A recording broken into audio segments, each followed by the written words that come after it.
নীলা কিছু না বলেই বাচ্চাটাকে আমার কোলে দিয়ে দিল। আমি ওকে চুপ করাবার জন্য এক হাত কানে আর অন্য হাত দিয়ে ওকে ধরলাম। কানে হাত দিয়ে বিল্লির মতো আওয়াজ দিতে লাগলাম। দেখলাম সে কান্না বন্ধ করে হাসতে লাগলো। তারপর নীলার কোলে দিতেই আবার কাঁদতে লাগলো। তাই আমি কোলে নিয়ে একটা লরিসো নিয়ে ঘুম পাড়ালাম। তারপর বিছানায় শুয়ে দিলাম। নীলা আমাকে বলল, থ্যাঙ্কস। It's okay. তারপর সোফায় এসে শুয়ে পড়লাম। সকাল সকাল মুখে রোদের আলো পড়ায় ঘুম ভেঙে গেল। উঠে দেখি নীলা এখনো ঘুমাচ্ছে, তার মুখে রোদের আলো পড়ছে। এতে তাকে আরো মায়াবী লাগছে। নীলা দেখতে অনেক সুন্দর, তাহলে ওর হাজবেন্ড ওকে ছেড়ে চলে গেল কেন? আমাকে স্যারের কাছ থেকে জানতে হবে। তারপর উঠে ফ্রেশ হয়ে নিচে গেলাম। Good morning Neel. Good morning sir. Sir কি আব্বু বলো? হ্যাঁ আব্বু। স্যার এমনিতে অনেক ভালোবাসে আমাকে। আমি যখন প্রথম অফিসে আসি তখন থেকে আমাকে অনেক আদর করে আসছেন। কারণ একটাই, আমার সততা দেখে। তাই তো উনি আমাকে চয়েস করলেন ওনার মেয়ের জামাই হিসেবে। আমাকে অনেকবার বলেছিলেন ওনার মেয়েকে বিয়ে করতে। আমি রাজি ছিলাম না, কারণ একটাই, বিয়ে তো জীবনে একবারই করে। তাই সবার একটা চাওয়া থাকে, ঠিক আমারও ছিল, কিন্তু আমার ভাগ্যে এটা লেখা ছিল না। আব্বু, আমি আসছি। কোথায় যাচ্ছ এখন? প্রথমে আমার বাসায় যাব, ওখান থেকে ড্রেস চেঞ্জ করে হসপিটালে আব্বুর সাথে দেখা করেই চলে আসব। ড্রেস চেঞ্জ করার জন্য বাসায় যাবে কেন? এখানে তোমার জন্য জামা কাপড় আনা হয়েছে রাতে। তুমি এখানে বসো। আজাদ, আমার রুম থেকে কাপড়ের ব্যাগগুলো নিয়ে আয়। আর নামাজা, টেবিলে গিয়ে নাস্তা রাখা।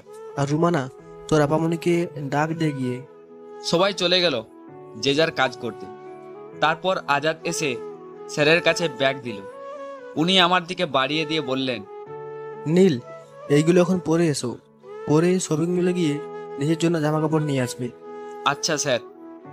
আবার স্যার? সরি আব্বু। ড্রেস চেঞ্জ করার জন্য রুমে আসলাম। এসে দেখি নীলা বসে বাবুকে দুধ খাওয়াচ্ছে। আমি এটা দেখে তাড়াতাড়ি মুখ ঘুরিয়ে বাইরে চলে আসলাম। নীলা রুমানা বলে চিৎকার করলো।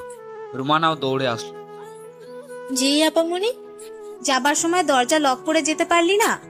সরি আপামনি। বাইরে যে দাঁড়িয়ে আছে ওনাকে বল গেস্ট রুমে যেতে। জি আপামনি। তারপর রোমানা এসে আমাকে গেস্ট রুমে নিয়ে গেল, আর আমি মনে মনে হাসতে লাগলাম নীলার কথা ভেবে।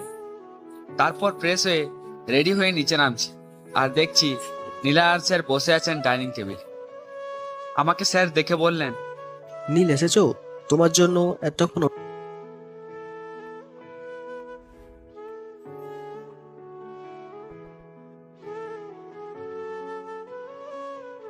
মানে তুমি এই বাড়ির জামাই, তুমি বাইরে খাবে কেন?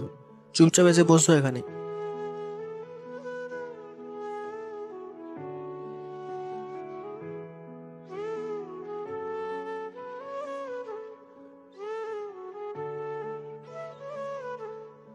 আমি সিএনজি দিয়ে চলে যেতে পারবো। শোনো নীল, আমি যেটা বলি সেটা দুইবার রিপিট করতে পছন্দ করি না। তাই তুমি গাড়ি নিয়ে যাবে এখন। আমি ড্রাইভারকে বলছি, সে বাইরে আছে। আচ্ছা আপু, আসছি। তারপর গাড়ি নিয়ে চলে আসলাম হাসপাতালে। ভাইয়া, তুই এসেছিস?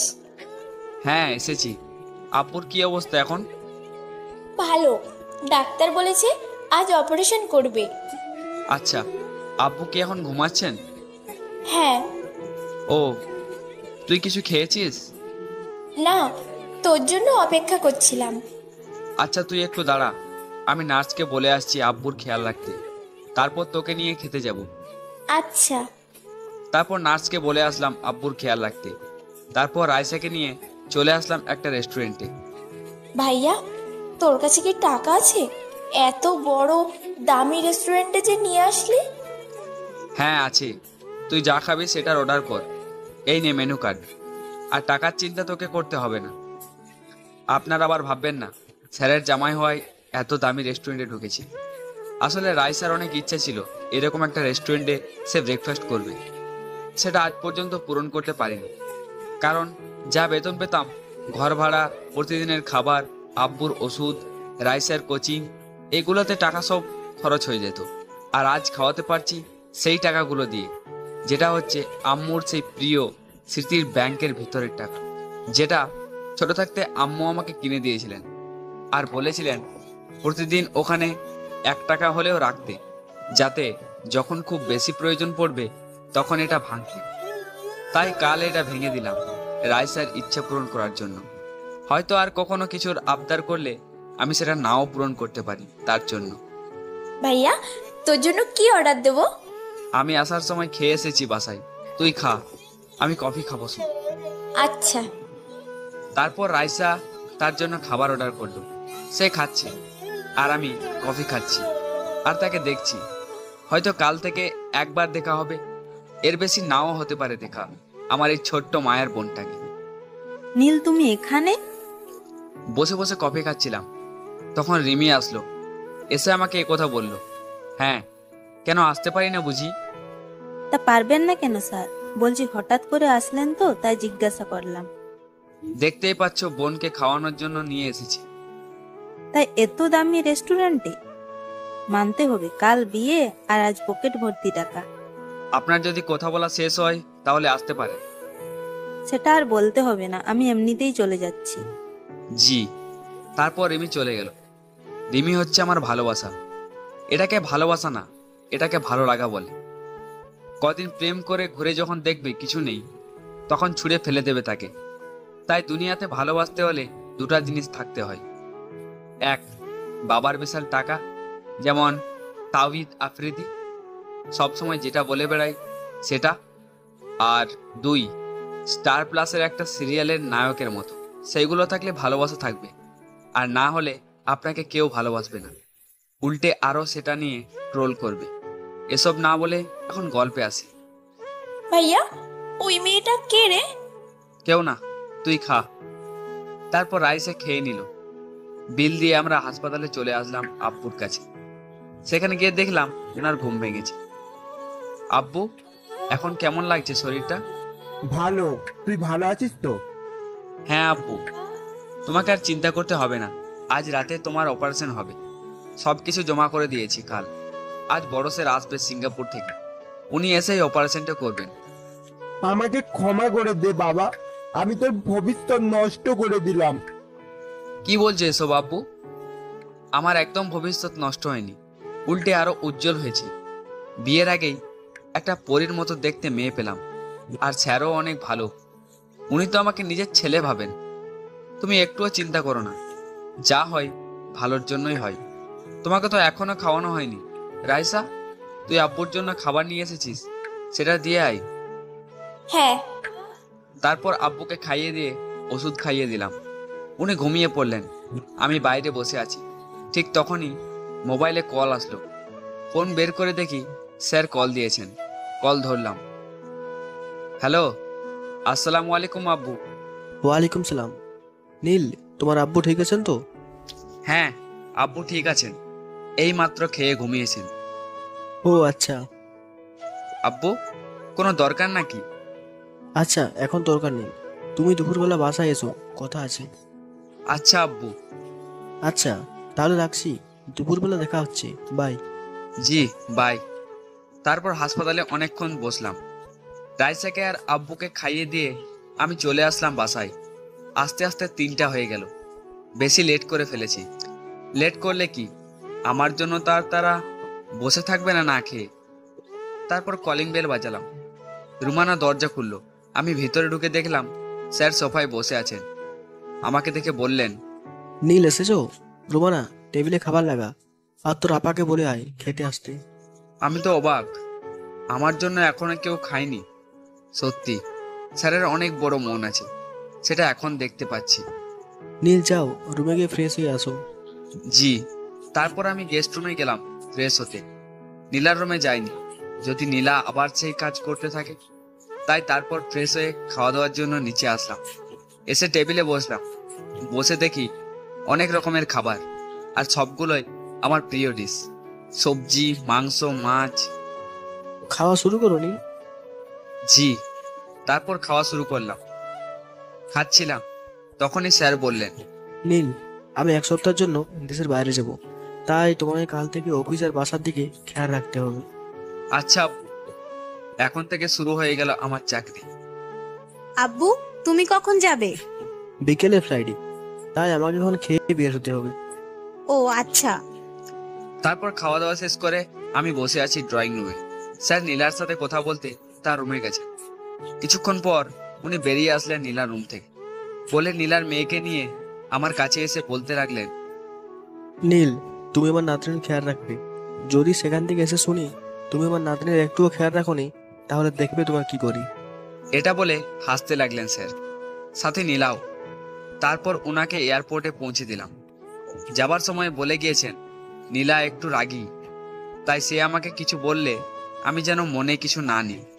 তারপর সেখান থেকে হাসপাতালে আব্বুকে দেখতে চলে গেলাম। তাদেরকে রাতের খাবার খাইয়ে দিয়ে চলে এসেছি। নীলাদের বাসায় আসতে অনেক লেট করে ফেলেছি। নীলা যদি কিছু বলে এই ভয় নিয়ে বাসায় দরজায় দাঁড়িয়ে কলিং বেল দিলাম। রুমানা দরজা খুলে দিল। ভিতরে ঢুকে দেখি নীলা সোফায় বসে আছে। আমাকে দেখে রেগে আমার দিকে তাকিয়ে বলল, আপনার এখন আসার সময় হলো জানাব? সরি নীলা, আব্বুকে দেখার জন্য হাসপাতালে চলে গিয়েছিলাম। ওয়েট ওয়েট, আমাকে নাম ধরে রাখছেন কেন?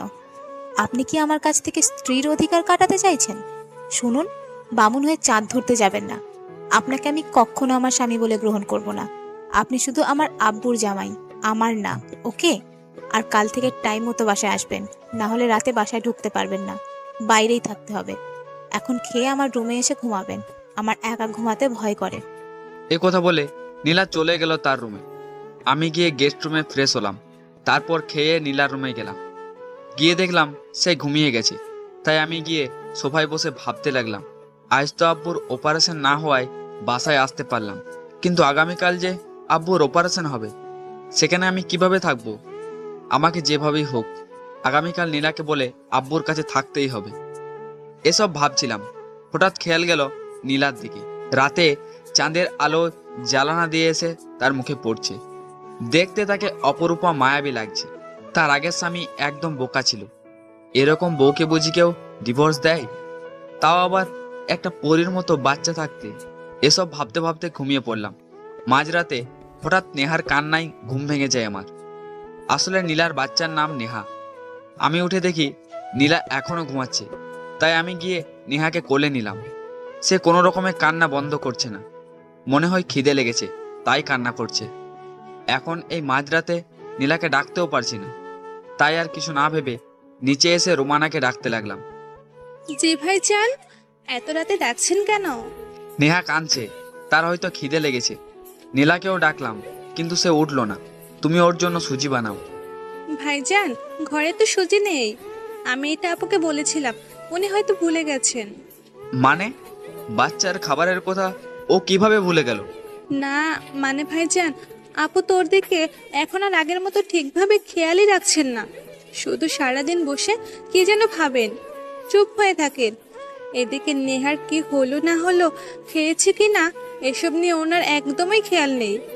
উনি শুধু একটাই চিন্তা করতে থাকেন। কিছু বলেছে কি চিন্তা করে? আর কদিন ধরে করছে? এই তো 1 সপ্তাহ ধরে। ও, নীলার ব্যাপারে পরে ভাববো। এখন নেহার জন্য কিছু খাবার নিয়ে আসি। রুমানা, তুই ওকে একটু রাখ, আমি ওর জন্য দেখি কিছু আনতে পারি নাকি। আচ্ছা। তারপর বেরিয়ে পড়লাম নেহার জন্য খাবার আনতে। রাস্তায় এসে দেখি কোনো দোকান খোলা নেই। অনেক জায়গায় খোঁজার পর হঠাৎ মনে পড়লো আব্বুর হাসপাতালের ওই দোকানটার কথা। সেটা সারা রাত খোলা থাকে। তারা 2 ভাই মিলে দোকানটা চালান, একজন রাতে আর একজন দিনে। তাই আর কিছু না ভেবে দৌড়ে যেতে লাগলাম হাসপাতালে। অতঃপর 10 মিনিটে চলে আসলাম দোকানে। দোকান থেকে সুজি নিয়ে দৌড়ে বাসায় আসতে লাগলাম। আস্তে আস্তে 15 মিনিট লেগে গেল। এই নে রুমানা, নেহার খাবার রেডি কর আর আমার কাছে দে ওকে। ঘরে এসে রুমানাকে সুজির পকেট দিয়ে নেহাকে কোলে নিলাম। দেখলাম নেহা কান্না থামাচ্ছে না। তাই বলতে লাগলাম, আমার পরীটা কাঁদছে কেন? কি হয়েছে আমার পরীর? তোমার অনেক খিদে লেগেছে তাই না বাবু? একটু অপেক্ষা করো, তোমার ফুপি তোমার জন্য খাবার আনছে। আর কেঁদো না। তোমার আম্মু অনেক পোচা, তোমার খাবারের কথা ভুলেই গেল। তোমার আম্মুকে পানিশমেন্ট দেব আমার পরীটাকে না খাওয়ানোর জন্য। এই কথাগুলো শুনে নেহা হাসতে লাগলো। অতঃপর হঠাৎ আমার পিছন থেকে একটা কণ্ঠস্বর ভেসে এলো। কি পানিশমেন্ট দেবেন আমায়? না মানে কই কিছু না। এইমাত্র না বললেন আপনি আমায় পানিশমেন্ট দেবেন? না মানে এই রে, এখন কি বলবো? তখন তো ঘুরে কথাটা বলেছিলাম, এখন কি বলবো? ঠিক তখনই আমাকে বাঁচাতে আমার ছোট্ট পরীটা কেঁদে উঠলো। অমনি নীলা ওকে আমার কোল থেকে নিয়ে বলতে লাগলো, আমার মামুনি কাঁদছে কেন? এই দেখো, কান ধরছি, আর কখনো ভুলবো না তোমার খাবারের কথা। নেহা কেঁদেই যাচ্ছে, তাই রুমানাকে ডাকতে লাগলাম। রুমানা, কোথায় তুই? তাড়াতাড়ি নেহার খাবার নিয়ে আয়। মেয়েটার কাঁদতে কাঁদতে গলা ভেঙে যাচ্ছে। এই নিন আপামনি। আমার কাছে দে, দেখছিস না নেহা তার কোলে। এরপর আমি নেহাকে খাইয়ে দিয়ে নীলাকে বললাম, আপনি ঘুমিয়ে পড়ুন গিয়ে, আমি নেহাকে ঘুম পাড়াচ্ছি। আচ্ছা। নীলা আর কিছু না বলে চলে আসলো। রুমে এসে শুয়ে পড়লো। কিছুতেই ঘুম লাগছে না তার চোখে, শুধু মনে পড়তে লাগলো আগামী সপ্তাহে কি ঘটেছিল তার সাথে। শুয়ে শুয়ে চোখ বুজে নীলা এসব ভাবছে। তখন নীল রুমে আসলো। সেটা দেখে নীলা ঘুমের অ্যাক্টিং করলো। দেখছো পরি, তোমার আম্মু ঘুমিয়ে গেছেন, তোমাকে একটুও আদর করেন না। কিন্তু তুমি এটা ভেবো না আমি তোমাকে আদর করব না। আমি তোমাকে অনেক ভালোবাসবো, ঠিক আমার মেয়ে থাকলে যেমন করতাম। এই, আমি কার সাথে কথা বলছি? নেহা তো ঘুমিয়ে পড়েছে। তারপর আমি ওকে বেডে রেখে একটু দাঁড়িয়ে নীলাকে দেখে সোফায় গিয়ে ঘুমিয়ে পড়লাম। সকাল সকাল ঘুম ভেঙে গেল। বিছানায় চোখ গেল, দেখলাম নীলা নেই, বিছানায় নেহা ঘুমাচ্ছে। মোবাইলটা হাতে নিয়ে দেখি 9টা বেজে গেছে। আমি তাড়াতাড়ি উঠে ওয়াশরুমে ঢোকার জন্য দরজা খুললাম। অমনি নীলা এসে আমার উপর পড়ে গেল, আর সাথে সাথে আমিও নিচে পড়ে গেলাম। নীলা আমার উপর পড়তেই আমার মন যেন একটা শান্তি খুঁজে পেল। সে আমার উপর পড়ে আমার দিকে চেয়ে আছে, আমিও তার দিকে চেয়ে আছি। এই প্রথম নীলাকে এত কাছ থেকে দেখছি। তার নিঃশ্বাস এসে আমার মুখে পড়ছে। ঠিক তখনই নেহার কান্নার আওয়াজে হুঁশ ফিরল। সাথে সাথেই উঠে পড়ল নীলা। আমি ভুলেই গিয়েছিলাম যে আমি ঘুমের ঘরে নীলার ওয়াশরুমে ঢুকেছিলাম। তারপর চোখে হাত দিয়ে সেখান থেকে বেরিয়ে গেস্ট রুমের ওয়াশরুমে চলে আসলাম। এসে মাথায় অনেক পানি ঢাললাম যাতে মাথাটা ঠান্ডা হয়। যেটা ঘটলো সেটা মনে পড়লে আমার নিজের হাসি উঠছে। অতপর ফ্রেশ হয়ে রেডি হয়ে ব্রেকফাস্ট করার জন্য টেবিলে বসলাম। রুমানা নাস্তা দিল, আমি নাস্তা করছিলাম। ঠিক তখনই নীলা এসে আমাকে বলল, আপনি কি অন্ধ হয়ে গিয়েছিলেন নাকি? আমি যে ওয়াশরুমে ছিলাম সেটা আপনার চোখে পড়েনি? আসলে আমার ঘুম থেকে উঠতে লেট হয়ে গেছে, তাই তাড়াহুড়ো করতে গিয়ে সেদিকের দিকে খেয়াল করিনি। সরি। আর একটা কথা ছিল, আমি অফিসের পর হাসপাতালে যাব। আজ আব্বুর অপারেশন, সেখানে আমাকে থাকতেই হবে। আপনার আব্বুর কি হয়েছে যে অপারেশন করতে হবে? না মানে, আব্বুর ব্রেন টিউমার হয়েছিল, এখন অনেক বড় হয়ে গেছে, তাই সেটার জন্য অপারেশন করতে হবে। সেটাকে কাটতে হবে। আর সিঙ্গাপুর থেকে ডাক্তার আসছেন আব্বুর অপারেশন করার জন্য। আপনার আব্বুর এমন অবস্থা, সেটা আমাকে তো আব্বু বলেননি। আসলে আমি বলতে বন্ধ করেছিলাম। ও আচ্ছা, আপনি সেখানে যাওয়ার সময় আমাকেও নিয়ে যাবেন। আপনার আব্বুকে দেখতে যাব আমি। আচ্ছা তাহলে আসি, অনেক লেট হয়ে যাচ্ছে অফিসের জন্য। আচ্ছা। বাই। নেহার খেয়াল রাখবেন। তারপর বেরিয়ে পড়লাম অফিসের জন্য। গাড়িতে বসে আছি আর ভাবছি সেই ওয়াশরুমের ঘটনাটা আর নীলার সেই লাজুক চেহারার কথা। অতপর অফিসে চলে আসলাম। এসে নিজের কেবিনে গেলাম। নিজের কেবিন বলতে স্যারের কেবিন এখন আমার কেবিন হয়ে গেছে। স্যার আমাকে অফিসের সব দায়িত্ব দিয়েছেন। বসে বসে কাজ করছি, কলম দিয়ে লিখতে যাব, তখন কলমটা হাত থেকে পড়ে গেল। সেটা নেবার জন্য নিচু হলাম। ঠিক তখনই কে যেন আমার গায়ে সুরসুরি দিতে লাগলো। আমি সাথে সাথে দাঁড়িয়ে পিছনে তাকালাম, দেখলাম একটা মেয়ে। আপনি কে? আর হঠাৎ আমাকে সুরসুরি দিলেন কেন? আমি কে সেটা পরে বলছি, আগে বলুন আপনি কে, আর আব্বুর কেবিনে কি করছেন? মানে স্যার আপনার আব্বু? হ্যাঁ। আপনি কি সজীব স্যারের কথা বলছেন? আসলে আমার জানার মধ্যে নীলাই ওনার মেয়ে। তাহলে এই মেয়ে আবার আব্বু বলছে কেন? মনে হয় অন্য কাউকে বলতে এসেছে, তাই আমি নাম বললাম। মানে হলো আপনার সজীব স্যার আমার চাচু। আমার আব্বু এবং নীলার আব্বু ফ্রেন্ড ছিলেন আমরা ছোট থাকতেই, এবং এখনো আছেন।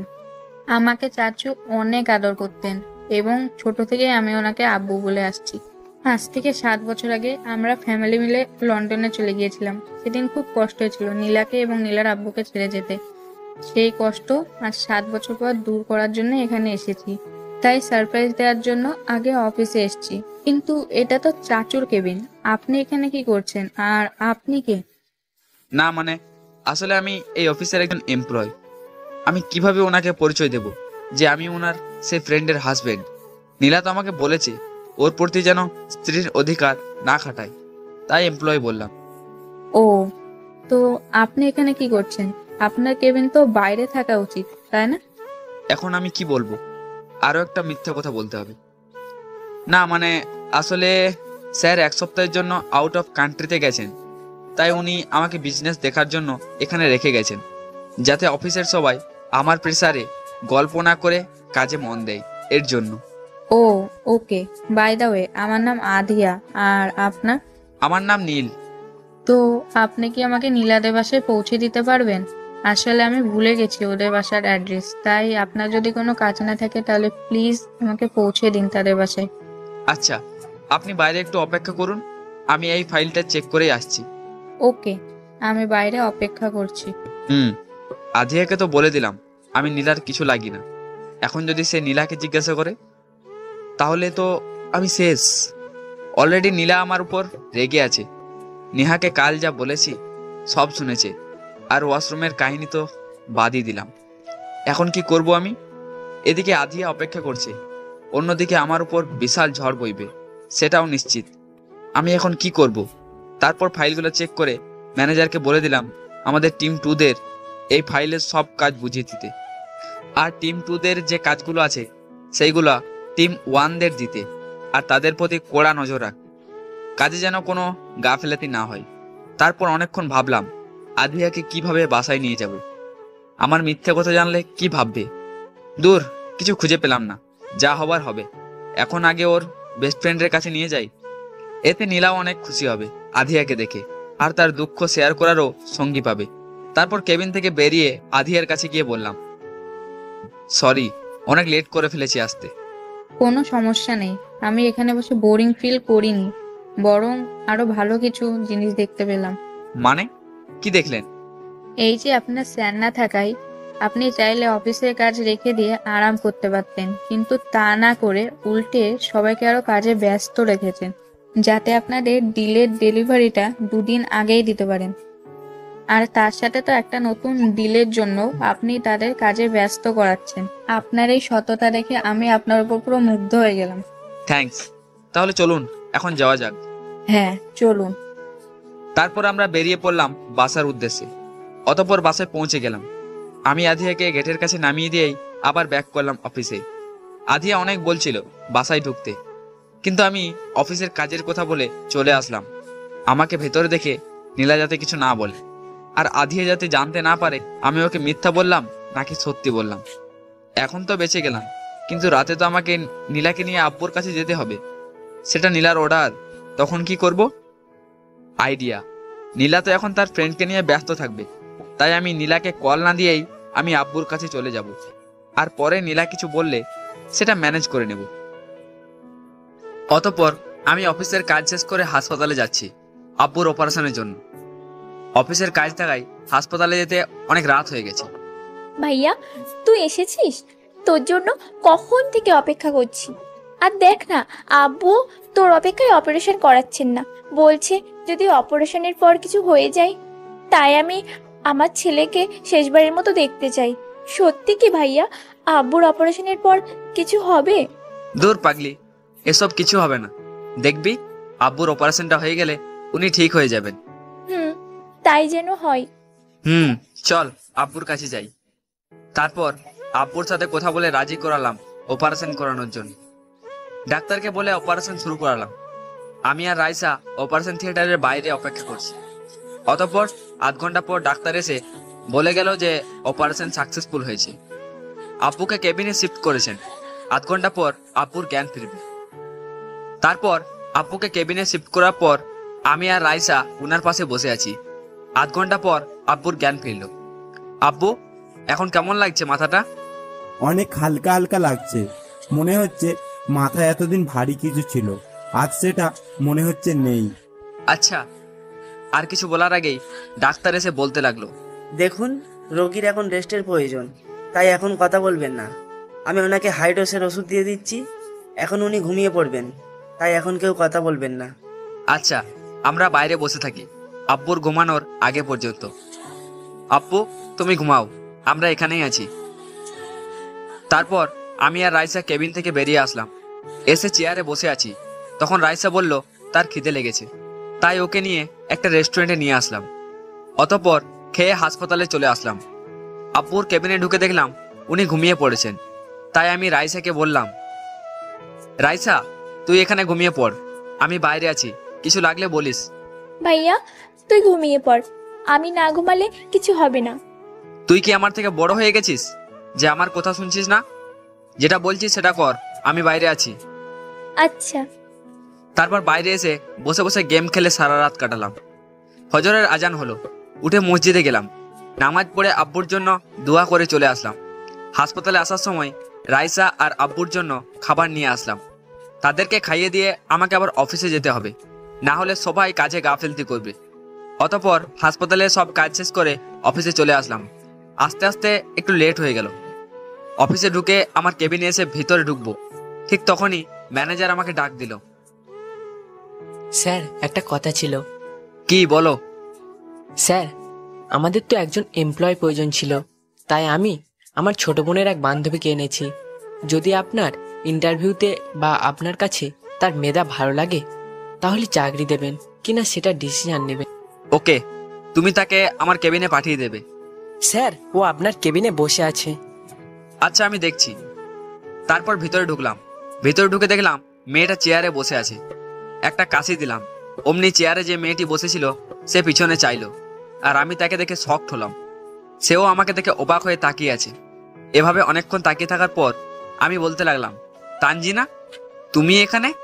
আমারও একই প্রশ্ন, আপনি এখানে কি করছেন? আমি তো এই কোম্পানিতে জব করার জন্য এসেছি, আর এই অফিসের স্যারের জন্য অপেক্ষা করছি, কিন্তু আপনি? সরি, আমি এই অফিসের স্যারের পরের পজিশনে আছি, মানে সবাই আমার আন্ডারে কাজ করে, আর তুমি বলছো আমি জব খুঁজতে এখানে এসেছি? হাসালে। সরি। তো হঠাৎ জব করার কারণ? তানজিনা কে সেটা জানতে হলে আপনাদেরকে এখন ফ্ল্যাশব্যাকে যেতে হবে। তাহলে চলুন ফ্ল্যাশব্যাকে। ভার্সিটিতে ভর্তি হতে অনেক টাকা লাগবে, তাই টিউশনি করাতে হয়েছিল। তখন টিউশনিটা আমাকে নিলয়ের বোন মিলা দেয়। আমাকে তার বান্ধবী তানজিনাকে পড়াতে বলে, আমিও রাজি হয়ে যাই। এভাবে 4-5 মাস পড়ানোর পর হঠাৎ একদিন তানজিনা আমাকে রাতে কল করে বলল যে ঘরে কেউ নেই, তার একা থাকতে ভয় করছে, আমাকে যেতে বলছে। আমি না গিয়ে নিলয়ের ছোট বোন মিলাকে বলি, মিলা চলে যায়। তারপরের দিন পড়াতে গেলে সে আমার সাথে রাগ দেখায় আর বলে, আমি তো আপনাকে আসতে বললাম, আপনি কেন মিলাকে আসতে বললেন? শুনো তানজিনা, তুমি মেয়ে আর আমি একজন ছেলে, তাই একজন ছেলে হয়ে একজন মেয়ের কাছে এত রাতে কিভাবে আসবো? তাই আমি মিলাকে পাঠাই। কাল রাতে আমার জন্মদিন ছিল, সবাই উইশ করেছে, আপনি করলেন না কেন সেটা জানার জন্যই কল দিলাম। সাথে মিথ্যেও বললাম যাতে আপনি উইশ করেন, কিন্তু সেটা না করে উল্টে আরো মিলাকে কল দিয়ে আসতে বললেন। সরি, আসলে আমি জানতাম না কাল তোমার জন্মদিন ছিল। Sorry, many many happy Returns of the day. Sorry বলে কাজ হবে না, আপনাকে তার শাস্তি পেতে হবে। মানে কি? আগামীকাল আমাকে ফুচকা খাওয়াতে নিয়ে যেতে হবে। কিছুক্ষণ ভাবলাম, তারপর হ্যাঁ বলে দিলাম। যেহেতু আমার ছাত্রী, তাই তাকে ফুচকা খাওয়ানো যায় তার বার্থডে উপলক্ষে। পরের দিন আমি তানজিনার জন্য তাদের রাস্তার গলির সামনে দাঁড়িয়ে অপেক্ষা করছি। কিছুক্ষণ পর তানজিনাকে দেখতে পেলাম। আমি তাকে দেখেই তো পুরো অবাক। আজ সে শাড়ি পরেছে, তাও আবার আমার ফেভারিট কালার, নীল রঙের শাড়িতে তাকে অনেক সুন্দর লাগছে। তাকে এখন যে কেউ দেখলে বলবে না যে সে এইবার মাধ্যমিক দেবে। নীল, এসব কি ভাবছিস? ও তোর ছাত্রী, আর ছাত্রীকে নিয়ে এসব ভাবা ঠিক না। হাই। হ্যালো। আমাকে কেমন লাগছে সেটা বললেন না যে? তোমাকে আজ অনেক সুন্দর লাগছে। সত্যি? থ্যাঙ্কস। এই সিএনজি দাঁড়াও। না, আমরা রিক্সা দিয়ে যাব। রিক্সা দিয়ে গেলে লোকে কি বলবে, তাই সিএনজি দিয়েই যাই, উঠো। তারপর তানজিনা আর কিছু না বলে উঠে পড়লো। অতঃপর আমরা চলে আসলাম সাপ্লাই মামুর দোকানে। সেইখানের ফুচকা চটপটি যে খাবে সে আর এই দোকানের নাম ভুলবে না। মামু 2 প্লেট ফুচকা দিন তো। না মামু, 1 প্লেট দিন। আমি তানজিনার দিকে চেয়ে আছি, সেটা দেখে সে বলল, স্যার জানেন, আমার অনেক শখ ছিল যে আমার স্যারকে আমার নিজের হাতে ফুচকা খাওয়াবো, তাই আমি 1 প্লেট ফুচকা অর্ডার দিলাম। প্লিজ রাগ করবেন না। ওকে। তারপর মামু ফুচকা দিলেন। তানজিনা একটা মুখে পড়ছে আর অনেক ধীরে ধীরে চিবাচ্ছে। মনে হচ্ছে যেন একটু জোরে চিবালে ফুচকা কষ্ট পাবে। আপনি আমার দিকে চেয়ে আছেন কেন? হা করুন। হ্যাঁ, তানজিনা কখন যে আমার দিকে ফুচকা বাড়িয়ে দিয়েছে সেটা খেয়ালও করিনি। অতঃপর ফুচকা খেয়ে বেরিয়ে পড়লাম। তানজিনা, তাহলে তোমাকে এখন গাড়িতে তুলে দিলে তুমি কি যেতে পারবে বাসায়? আসলে আমি এখন যেতে চাই না। সামনে ওই পার্কটা আছে, ওইখানে যাব। আপনার সাথে কিছু কথা আছে। আচ্ছা, শুধু বার্থডে ট্রিট ভেবে যাচ্ছি, না হলে যেতাম না। অতঃপর পার্কে চলে এসে ভিতরে বসলাম। বলো, কি বলবে? আমাকে আবার বাসায় গিয়ে পড়তে হবে। বলছি, তার আগে আমি কি এখন আপনাকে তুমি করে বলতে পারি? মানে বুঝলাম না, কথা বলতে হলে আবার তুমি করে বলতে হয় নাকি? না মানে, আসলে যেটা বলতে চাইছি সেটা হলো, আমি আপনাকে লাইক করি। শুধু লাইক না, লাইক বললে ভুল হবে, ভালোবাসি। আজ থেকে না, যেই দিন নিলয় ভাইয়ার সাথে দেখেছি সেই দিন থেকে। একথা মিলাকে অনেকবার বলেছি। সে বলল আপনি নাকি এসব লাইক করেন না। হঠাৎ একদিন আপনি মিলাকে বলেছিলেন আপনার ভার্সিটিতে ভর্তির জন্য টাকা প্রয়োজন, তাই একটা টিউশনি খুঁজছেন। তখন আমি সে কথা শুনে ওকে আমি বলি আপনি যেন আমাকে পড়াতে আসেন, আর এতে আপনি রাজিও হয়ে যান। তখন থেকেই রোজ পড়তে বসলে শুধু আপনার দিকেই তাকিয়ে থাকতাম, কিন্তু আপনি কোনো রেসপন্স দিতেন না। তাই আজ বলবো বলে এখানে আসলাম। মানে কি বলছো এসব? তোমাকে তো শুধু আমি ছাত্রী ভাবি, আর কিছু না। বিশ্বাস করুন, আমি অনেক ভালোবাসি, আপনাকে কখনো ঠকাবো না। তানজিনা, এখানে ঠকানোর কথা আসছে না, আর এটা হয় না। আমি তোমাকে শুধু আমার ছাত্রী ভাবি, আর কিছু না। তুমি বুঝতে পারছো না কেন? আমি কিচ্ছু বুঝতে চাই না। কিন্তু আমি তো তোমার স্যার, আর এটা আমাদের সমাজ মেনে নেবে না। উল্টে আরো বলবে আমি লোভে পড়ে তোমাকে আমার ভালোবাসার জালে ফেলেছি। আমি এসব কিছু শুনতে চাই না। আমি শুধু আপনাকে চাই, আর কিছু না। আর কে কি বললো বা ভাবলো সেটা আমি শুনতে চাই না। আমি শুধু আপনাকে চাই। স্টপ। আর কখনো আমার সাথে কন্ট্যাক্ট করার চেষ্টা করবে না। এ কথা বলে সেদিন সেখান থেকে চলে আসি। এরপরও অনেকবার তানজিনা ট্রাই করেছিল আমার সাথে কন্ট্যাক্ট করার, কিন্তু আমি কখনো তাকে সেই সুযোগটা দিইনি। বেশ কিছুদিন যাবার পর দেখলাম সে আমার পিছন লেগেই আছে। তাই আর কোনো রাস্তা না পেয়ে সেখানে ভার্সিটি চেঞ্জ করে চলে আসলাম এইখানে পড়তে। তারপর আব্বু আর রাইসাকেও এখানে নিয়ে আসলাম। এরপর থেকে তার সাথে আর কখনো আমার দেখা হয়নি। এই ছিল আমার ফ্ল্যাশব্যাকের কাহিনী। এখন বাস্তবে আসি। আসলে স্যার, আমাদের ফ্যামিলিতে কিছু প্রবলেম হয়েছে, যার জন্য আমাকে জব করতে হচ্ছে। কি হয়েছে খুলে বলো। আসলে তানজিনার বাবা একজন ব্যবসায়ী মানুষ। তাহলে তানজিনার তো জব করার কোনো প্রয়োজন নেই। তাহলে কেন জব করবে সেটা জানার জন্য বললাম খুলে বলতে। স্যার, আপনি তো জানেন আমার আব্বু দুটো বিয়ে করেছেন। এতদিন ধরে ওনার দ্বিতীয় স্ত্রী আমাকে খুব আদর করত। যখন আম্মু মারা যান তার 2-3 মাস যাবার পর আব্বুর দ্বিতীয় স্ত্রী আমার সাথে খুব অত্যাচার করতে শুরু করেন। আব্বু রাতে বাড়ি ফিরলে যদি আমি আব্বুকে সব বলে দিতাম, আব্বুকে উল্টাপাল্টা বুঝিয়ে আমাকে আব্বুর কাছে বকা খাওয়াতো। তারপরেও আমি কিছু বলতাম না। কিন্তু যত দিন যাচ্ছে তত ওনার অত্যাচার বেড়েই যাচ্ছে। তাই একটা জব খুঁজছি। সেটা পেলে আমি আর বাসায় থাকবো না, তাদেরকে মুক্তি দেব। তাই স্যার, আপনি আমাকে এই অফিসে একটা চাকরি দিন প্লিজ। আচ্ছা, তোমার সার্টিফিকেটগুলো দাও, আর কটা প্রশ্ন করব, সেগুলো উত্তর দিতে পারলে জব পাবে, না হলে আমার কিছু করার থাকবে না। এই নিন সার্টিফিকেট। আর কি প্রশ্ন করবেন করুন, আমি প্রস্তুত। তারপর তানজিনাকে আমি কয়েকটা প্রশ্ন করলে সে সঠিক উত্তর দেয়। তাহলে তোমাকে আমাদের অফিসের চাকরিটা দেওয়া হচ্ছে। Congrats. Thank you sir. Okay, আমি ম্যানেজারকে বলে দিচ্ছি আমাদের নতুন দিনের কাজগুলো তোমাকে বুঝিয়ে দিতে, আর অফিসের যেসব রুলস আছে সেগুলো মেনে চলবে। এখন তুমি যেতে পারো। আমার ম্যানেজার তোমাকে তোমার কেবিন দেখিয়ে দেবে। আচ্ছা স্যার, আসি। বাইরে এসে ম্যানেজারের সাথে কথা বললাম।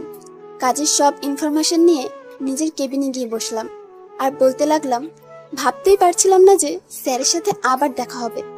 যাই হোক, স্যারকে এখনো দেখতে অনেক সুন্দর লাগে, আর এখন থেকে স্যারের সাথেই কাজ করতে পারবো। ভাবতেই খুশিতে দিশেহারা হয়ে যাচ্ছি। আমি বসে বসে কাজ করছিলাম, ঠিক তখনই অফিসের টেলিফোনে কল আসলো। আমি কল ধরলাম। হ্যালো, কে বলছেন? স্যার আমি রাজ। বলো রাজ। আসলে রাজ হচ্ছে আমার ম্যানেজারের নাম। স্যার নীলা ম্যাডাম আপনাকে ফোন করেছেন, আপনার সাথে কথা বলতে চান। আমি কল আপনার টেলিফোনে ট্রান্সফার করছি। তারপর রাজ কল ট্রান্সফার করলো। হ্যালো, জি বলুন, কি বলবেন? আপনি আমাকে কাল নিয়ে গেলেন না কেন আপনার আব্বুকে দেখাতে? না মানে আপনার ছোটবেলার ফ্রেন্ড এসেছিল তো, তাই আমি আপনাকে আর যাবার জন্য বলিনি। আপনি যাতে ওনাকে টাইম দেন সেই জন্য। ও ঠিক আছে, আজ একটু লাঞ্চ করতে টাইমে আসতে পারবেন? আধিয়া এসেছে, ওকে নিয়ে বাইরে লাঞ্চ করতে যেতাম। যদি আপনি সাথে থাকতেন একটু ভালো হতো। আচ্ছা আমি আসবো। কল রেখে ভাবতে লাগলাম, এখন আধিয়া আমাকে দেখে যদি কিছু বলে কেন মিথ্যা বললাম, তখন কি জবাব দেব? দূর, কিছু জবাব দিতে হবে না, শুধু চুপ করে শুনে নেব, এটাই ভালো হবে। তারপর কাজে মন দিলাম। স্যার আসতে পারি? বসে বসে কাজ করছিলাম, ঠিক তখনই রাজ এসে একথা বলল। হ্যাঁ এসো। স্যার লাঞ্চ টাইম হয়ে গেছে, আপনার জন্য নীলা ম্যাডাম অপেক্ষা করছেন। তুমি জানলে কি করে যে নীলা আমার জন্য অপেক্ষা করছে? আমাকে ম্যাডাম বলেছিলেন আপনার লাঞ্চে যাবার কথা। যদি আপনি সেটা ভুলে কাজে ব্যস্ত হয়ে পড়েন, তখন আমাকে এসে আপনাকে আবার মনে করিয়ে দিতে বলেছেন। আচ্ছা যাচ্ছি। নীলা জানলো কিভাবে আমি কাজে ব্যস্ত থাকলে অন্য কিছু ভুলে যাই? এখন এসব না ভেবে বেরিয়ে পড়ি, না হলে নীলা আবার কি করে বসবে। রাজ, আমি হয়তো নাও আসতে পারি, তাই কাজগুলো চেক করবে ভালো করে। Okay sir. ওকে, তাহলে আসি। তারপর গাড়িতে এসে বসলাম, অতঃপর বাসায় চলে আসলাম। এসে কলিং বেল দিলাম, রুমানা দরজা খুললো। আমি বললাম, তোমার আপা কোথায়? উনি রুমে আছেন ওনার বান্ধবীর সাথে। তুমি গিয়ে বলে দাও আমি এসে গেছি, রেডি হয়ে থাকে যেন। আমি ফ্রেশ হয়ে আসছি। আচ্ছা ভাইজান, আমি গিয়ে বলছি। তারপর আমি রুমে গিয়ে কাপড় নিয়ে ওয়াশরুমে ঢুকলাম, অতঃপর ফ্রেশ হয়ে বেরিয়ে পড়লাম। রেডি হয়ে রুম থেকে বেরিয়ে দেখলাম নীলা আর আধিয়া দাঁড়িয়ে গল্প করছে, তাই আমি সামনে গেলাম। আমাকে নীলা দেখে বলল, আপনার শেষ হয়েছে? হ্যাঁ চলুন। নীলা দাঁড়া, এই যে মিস্টার নীল, আপনি তো সেই নীল না যে আমাকে বলেছিল অফিসের এমপ্লয়? কি বলছিস? তুই ওনাকে আগে দেখেছিস? হ্যাঁ অফিসে। কি হলো, চুপ করে আছেন কেন, বলুন। এখন কি বলবো, কিছু একটা বের করতে হবে এখান থেকে বেরোতে হলে। এসব ভাবছিলাম, ঠিক তখনই আমার পরীটা আমাকে বাঁচাতে কেঁদে উঠলো। নীলা তার কান্না থামাতে পারছে না, তাই আমি গিয়ে কোলে নিলাম। অমনি কান্না বন্ধ করে দিল। এটা দেখে নীলা, আধিয়া, রুমানা সবাই অবাক হয়ে আমার দিকে তাকিয়ে আছে। এটা দেখে আমি বললাম, কি হলো, এখানে কি দাঁড়িয়ে থাকবেন নাকি? কথা বলে আমি নেহাকে নিয়ে চলে আসলাম। হ্যাঁ চল আধিয়া। আরে শুন তো, নীল কেন আমাকে মিথ্যা বললো যে অফিসের এমপ্লয়? আসলে আমি ওকে বলেছিলাম যে ও যেন আমার উপর স্ত্রীর অধিকার না দেখায়, তাই হয়তো তোকে বলেনি যে ও আমার স্বামী। তার মানে তুই ওকে স্বামী হিসেবে মেনে নিচ্ছিস? আমি কি সেটা বলেছি নাকি? চল তো, এসব নিয়ে কথা বলতে আমার ভালো লাগে না। আচ্ছা। তারপর নীলা ও আধিয়া এসে গাড়িতে বসলো। আমি সামনের সিটে নেহাকে নিয়ে আছি, নীলা আর আধিয়া পিছনের সিটে বসলো। ম্যাডাম আগে রেস্টুরেন্টে কি যাবো? হ্যাঁ। তারপর ড্রাইভার গাড়ি স্টার্ট করলো। আমি সামনের লুকিং গ্লাসের দিকে তাকিয়ে নীলাকে দেখছি। নীলা আর আধিয়া কি নিয়ে কথা বলছে আর দুজন মিলে হাসছে। নীলাকে সেই হাসিতে অনেক কিউট লাগছে, আর সাথে পেস্ট কালারের ড্রেসে তাকে আরো সুন্দর লাগছে। তার দুধের মতো সাদা গায়ে পেস্ট কালারটা আরো ফুটে উঠছে। তাকে দেখে কেউ বলবে না যে তার একটা মেয়ে আছে। অতঃপর আমরা চলে আসলাম রেস্টুরেন্টে। আর এই রেস্টুরেন্টটাতে আমি সেই দিনও এসেছিলাম রাইসাকে নিয়ে। এই রেস্টুরেন্ট নাকি নীলার প্রিয়। সে ছোট থাকতে নাকি এই রেস্টুরেন্টে শুধু আসতে চাইতো। বেবি তুই এখনো এখানে আছিস? হ্যাঁ রে, এখানেই আমি সব পেয়েছি এবং হারিয়েছি, তাই এইখানে ছাড়া আমি আর কোথাও যাই না। বেবি এসব চিন্তা বাদ দে তো, এখন চল ভিতরে যাই। চল। নীলা এখানে কি পেয়েছে আর কি হারিয়েছে কিছু তো বুঝলাম না। আমাকে সব জানতে হবে নীলার বিষয়ে। কি হলো নীল, দাঁড়িয়ে আছো কেন? ভিতরে চলো। হ্যাঁ। তারপর ভিতরে ঢুকলাম, ঢুকে একটা টেবিলে বসলাম আমরা। কে কি খাবে অর্ডার করো। আমি চাউমিন খাবো। আপনি কি খাবেন? আমি এক প্লেট চাউমিন অর্ডার করলাম, নীলাও তার জন্য চাউমিন অর্ডার করলো। আমি খাচ্ছি আর নেহা আমার দিকে তাকিয়ে দেখছে। মনে মনে হয়তো বলছে আমি খারাপ, তার সামনে খাচ্ছি আর তাকে খাওয়াচ্ছি না। কি করব পরি বেবি, আমার এসব খেতে একদম ভালো লাগে না। চাউমিন মুখে দিতেই কেমনভাবে লাগলো। এসব কি করে খায় তারা? ছি, না পেরেও খেতে হচ্ছে, না হলে নীলা দেখলে মন খারাপ করবে। তাই অর্ধেক খেয়ে বাকিটা রেখে দিলাম। নীলা জিজ্ঞাসা করলো, কি হলো, খাচ্ছেন না কেন? আসলে আমার পেট ভরে গেছে। অফিসে আজ একজন নিউ এমপ্লয় জয়েন করেছে, সেই আমাকে মিষ্টি খাওয়াচ্ছিল, তাই পেট ভরা ভরা লাগছে। আর খেতে পারবো না, আপনারা খান। আচ্ছা। তারপর নীলা আর আধিয়া খাচ্ছে আর গল্প করছে, আর আমি নেহার সাথে গল্প করছি। হঠাৎ কোথায় থেকে যেন একটা ছেলে এলো, নীলাকে বলতে লাগলো, এই নীলা না, কেমন আছো? ওয়েট ওয়েট, বলতে হবে না, আমি জানি তুমি ভালো নেই। কেন ভালো নেই সেটাও জানি।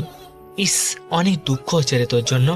তোদের মতো মেয়ে কখনো ট্রু লাভ বোঝে না, এর জন্য তোদের সাথে এমনই হয়। আমি বড়লোক নয় বলে আমার সাথে প্রেম করলি না, করলি অয়নের সাথে। বলেছিলাম অয়ন ছেলেটা ভালো নয়, কিন্তু কে শোনে কার কথা? তার মতো সুদর্শন ছেলেকে পেয়ে তুই নিজেকে লাকি মনে করতিস। দেখছিস আজ এই লাকির অবস্থা। তোদের মতো মেয়েদের এইরকম ঘটা উচিত, তাহলে তোরা বুঝতে পারবি সত্যিকারের ভালোবাসা আসলে কি। দাঁড়া, তোকে একজনের সাথে পরিচয় করে দিই। মাহা, এদিকে এসো। মাহা, তোমাকে যে নীলার কথা বলেছিলাম, এই হচ্ছে সেই নীলা, যার জন্য আমি অনেক কিছু ত্যাগ করতে রাজি ছিলাম। কিন্তু সে আমাকে গরিব ভেবে ভালোবাসাকে দাম দেয়নি। সেদিন দাম না দেওয়ায় আমার জন্য ভালোই হয়েছিল। তাই তো আমি তোমার মতো সত্যিকারের ভালোবাসা খুঁজে পেলাম। জানো নীলা, ও কার মেয়ে? ও হচ্ছে টপ 20টি ব্যবসায়ীর মধ্যে 15 নম্বর পজিশনে যে আছে মিস্টার আমিনুল হক, ওনার মেয়ে। আর তোমার আব্বু 20টি কি টপ 50-এর মধ্যে একটিও নেই। থ্যাঙ্কস আমাকে সেদিন গর্তে না ফেলানোর জন্য। আমি নীলার দিকে তাকিয়ে দেখলাম সে চুপ করে দাঁড়িয়ে আছে, আর তার চোখ লাল হয়ে গেছে। সেটা দেখে আমি আধিয়াকে বললাম, আমি বিল দিয়ে নেহাকে নিয়ে আসছি, তুমি নীলাকে নিয়ে যাও। আচ্ছা। তারপর আমি বিল দিয়ে গাড়িতে এসে বসলাম এবং গাড়ি স্টার্ট করতে বললাম। অতঃপর বাসায় এসে পড়লাম। নীলা নেমেই বাসার ভিতরে দৌড়ে চলে গেল। আমি সেখানে দাঁড়িয়ে এসব দেখছিলাম। ইশারা দিয়ে আধিয়াকে বললাম, নীলার কাছে যেতেই সে চলে গেল। আর আমি নেহাকে নিয়ে আমার রুমে যাচ্ছি। আসার সময় রোমানাকে বলে দিয়ে আসি। নেহা তখন তাকে কিছু বলিনি, শুধু নীলার জন্য। সে চুপ ছিল, তাই আমিও চুপ ছিলাম, না হলে ছেলেটার 12টা বাজিয়ে দিতাম। কিভাবে বলতে পারলো যে একটা মেয়ে স্মার্টনেস দেখে প্রেম করে? শুধু স্মার্টনেসও না, সাথে রিচও হতে হয়, না হলে বুঝি মেয়েরা ছেলেদের ভালোবাসে না। যাই, কেউ বলতে পারে না। হয়তো নীলার মনে ওই ছেলেটার প্রতি তার কোনো ফিলিংস জাগেনি, তাই সে প্রেম করেনি। তাই বলে কি এরকম কথা বলবে? আর নীলা কি জানতো যে সে যাকে ভালোবাসবে সে এমন করবে তার সাথে? উফ, আর কিছু ভাবতে পারছি না। ভাইজান, ভাইজান, কি হলো? কথা শুনতে পাচ্ছেন না নাকি?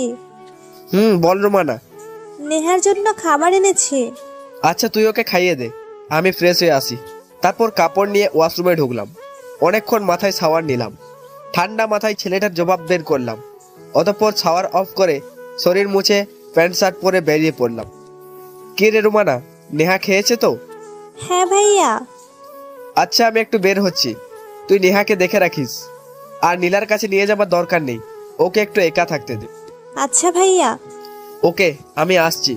আর হ্যাঁ, নীলা জিজ্ঞেস করলে বলিস যে একটা দরকারে বেরিয়ে গেছে। আচ্ছা ভাইয়া। তারপর বাসা থেকে বেরিয়ে অফিসে চলে আসলাম। এখন অফিসে আসার কোনো কথা ছিল না, কিন্তু আমাকে ওই ব্যাপারটার জন্য আসতে হলো। আমাকে হঠাৎ অফিসে এসে কেবিনে ঢুকতে দেখে রাজ তখনই চলে আসলো, আর আমার কাছে এসে বলতে লাগলো, স্যার হঠাৎ চলে আসলেন যে, কোনো প্রবলেম হয়েছে কি? না, তুমি এখন একটা মিটিং ডাকো। আমাদের অফিসের সব স্টাফকে এই মিটিংয়ে থাকতে হবে। 10 মিনিটের ভিতরে আমি সবাইকে মিটিং রুমে দেখতে চাই। তাড়াতাড়ি করো, যাও। আচ্ছা স্যার। এটা বলে রাজ কেবিন থেকে চলে গেল আর গিয়ে সবাইকে মিটিংয়ের ব্যাপারে বলল। সবাই মিটিং রুমে গিয়ে আমার জন্য অপেক্ষা করতে থাকলো। অতঃপর আমি মিটিং রুমে ঢোকার সাথে সাথেই সবাই দাঁড়িয়ে উঠল। আপনারা সবাই বসুন। তো আজকের এই মিটিংটা ডাকা হয়েছে শুধুমাত্র একটাই কারণে, আর সেটা হলো আমাদের কোম্পানিকে টপ 10টি বিজনেসের মধ্যে নিয়ে আসতে হবে। আর সেটার জন্য আমি আপনাদের সাহায্য চাই। আপনাদের ছাড়া আমি এই স্বপ্ন পূরণ করতে পারবো না। তাই আপনারা কি আমাকে সাহায্য করবেন? সবাই একসাথে হ্যাঁ বলে উঠল। সবাইকে ধন্যবাদ আমার এই স্বপ্ন পূরণ করতে সাহায্য করার জন্য। তাই আমি আপনাদের সবার কাছ থেকে একটা করে আইডিয়া শুনতে চাই, কি করলে আমাদের কোম্পানি টপ 10টি বিজনেসের মধ্যে থাকতে পারবে। স্যার, আমার কাছে একটা আইডিয়া আছে, আর সেটা হলো ভাইরাল হওয়ার কিছু টপিক বের করে পোস্ট করতে হবে, আর সেই পোস্ট আমাদের কোম্পানির পেজ থেকেই করব। ভাইরাল তো হবেই, আর তার সাথে কোম্পানির ভিউরও বাড়বে। এতে আমাদের কোম্পানি একটু হলেও এগোবে। করা যায়। আর কিছু বলার আগেই তানজিনা বলে উঠল, স্যার, আমার কাছে এটা বেশ সুবিধার মনে হচ্ছে না, কারণ ভাইরাল হবার মতো এমন কিছু ভিডিও করলে ভিডিওটা ভাইরাল হবে ঠিকই, কিন্তু এর ফলে আমাদের কোম্পানির নাম না, উল্টে আরো বদনাম হবে। কারণ এরকম কিছু আমাদের চোখের সামনে ঘটেছে, আর সেটা আমরা ভিডিও করেছি, কিন্তু সাহায্য করিনি। এতে আমাদের কোম্পানির উপর প্রেশার আসতে পারে স্যার। রাইট, তানজিনা ঠিক বলছে। আমাদের কাছে এই পদ্ধতিটা কাজে লাগবে না। রাজ, আমাদের হাতে এখন কটা ডিল কমপ্লিট করার আছে আর কটা করছি? স্যার, আমাদের হাতে মোট 5টা ডিল ছিল। আমরা 2টাতে কাজ করছি, কিন্তু বাকি 3টায় টাইম না দেওয়ায় সেগুলো হয়তো ক্যান্সেল হয়ে যেতে পারে, কারণ তাদের প্রোডাক্টগুলি খুব প্রয়োজন। তাই তারা আমাদের 15 দিনের টাইম দিয়েছিল ডিলটা কমপ্লিট করতে। অলরেডি আমাদের হাতে 3 দিন হয়ে গেছে, আমাদের হাতে আর মাত্র 12 দিন আছে। এই কথাটা আমাকে আগে জানালে না কেন? বড় স্যার আপনাকে বলতে বারণ করেছেন, তাই। স্যার, বলতে কেন বারণ করেছেন আমার আর জানতে বাকি রইল না। কারণ হলো, আমার মাথায় অলরেডি অনেক টেনশন আমার আব্বুকে নিয়ে, আর সাথে এই বিয়েটাও হঠাৎ করে হলো, তাই উনি আমার উপর আর প্রেসার দিতে চাননি, এর জন্যই বলেননি। আচ্ছা ঠিক আছে, আর বলতে হবে না, আমি জানি। এখন এটা বলো, আমরা যে ডিলটা নিয়ে এখন কাজ করছি সেটা শেষ হতে কদিন লাগবে? স্যার, আমাদের এই 2টা ডিল কমপ্লিট করতেই 4 দিন লাগবে, আর বাকিগুলো কিভাবেই শেষ করব? আমার কাছে একটা আইডিয়া আছে, যদি আপনারা সবাই একমত হন তাহলে টেনশন করতে হবে না। আমরা খুব তাড়াতাড়ি এই 2টা ডিল কমপ্লিট করে অন্যটা ধরতে পারবো। কি হবে স্যার? আমরা যদি সবাই অফিসের টাইমের পর আর 2 ঘন্টা টাইম দিই অফিসে, তাহলে আমাদের এই ডিলগুলি কমপ্লিট করতে পারবো, তাও আবার 2 দিনের মধ্যে। আর পরের ডিলটাও আমরা কমপ্লিট করতে সক্ষম হব। আর এই যে এক্সট্রা টাইম অফিসে দিবেন, সেই টাইম দেওয়ার জন্য আপনাদেরকে এক্সট্রা টাকাও দেওয়া হবে। আর যদি আমাদের কোম্পানি টপ 10টির মধ্যে আসে, তখন তো আপনাদের আলাদা একটা সম্মান থাকবে।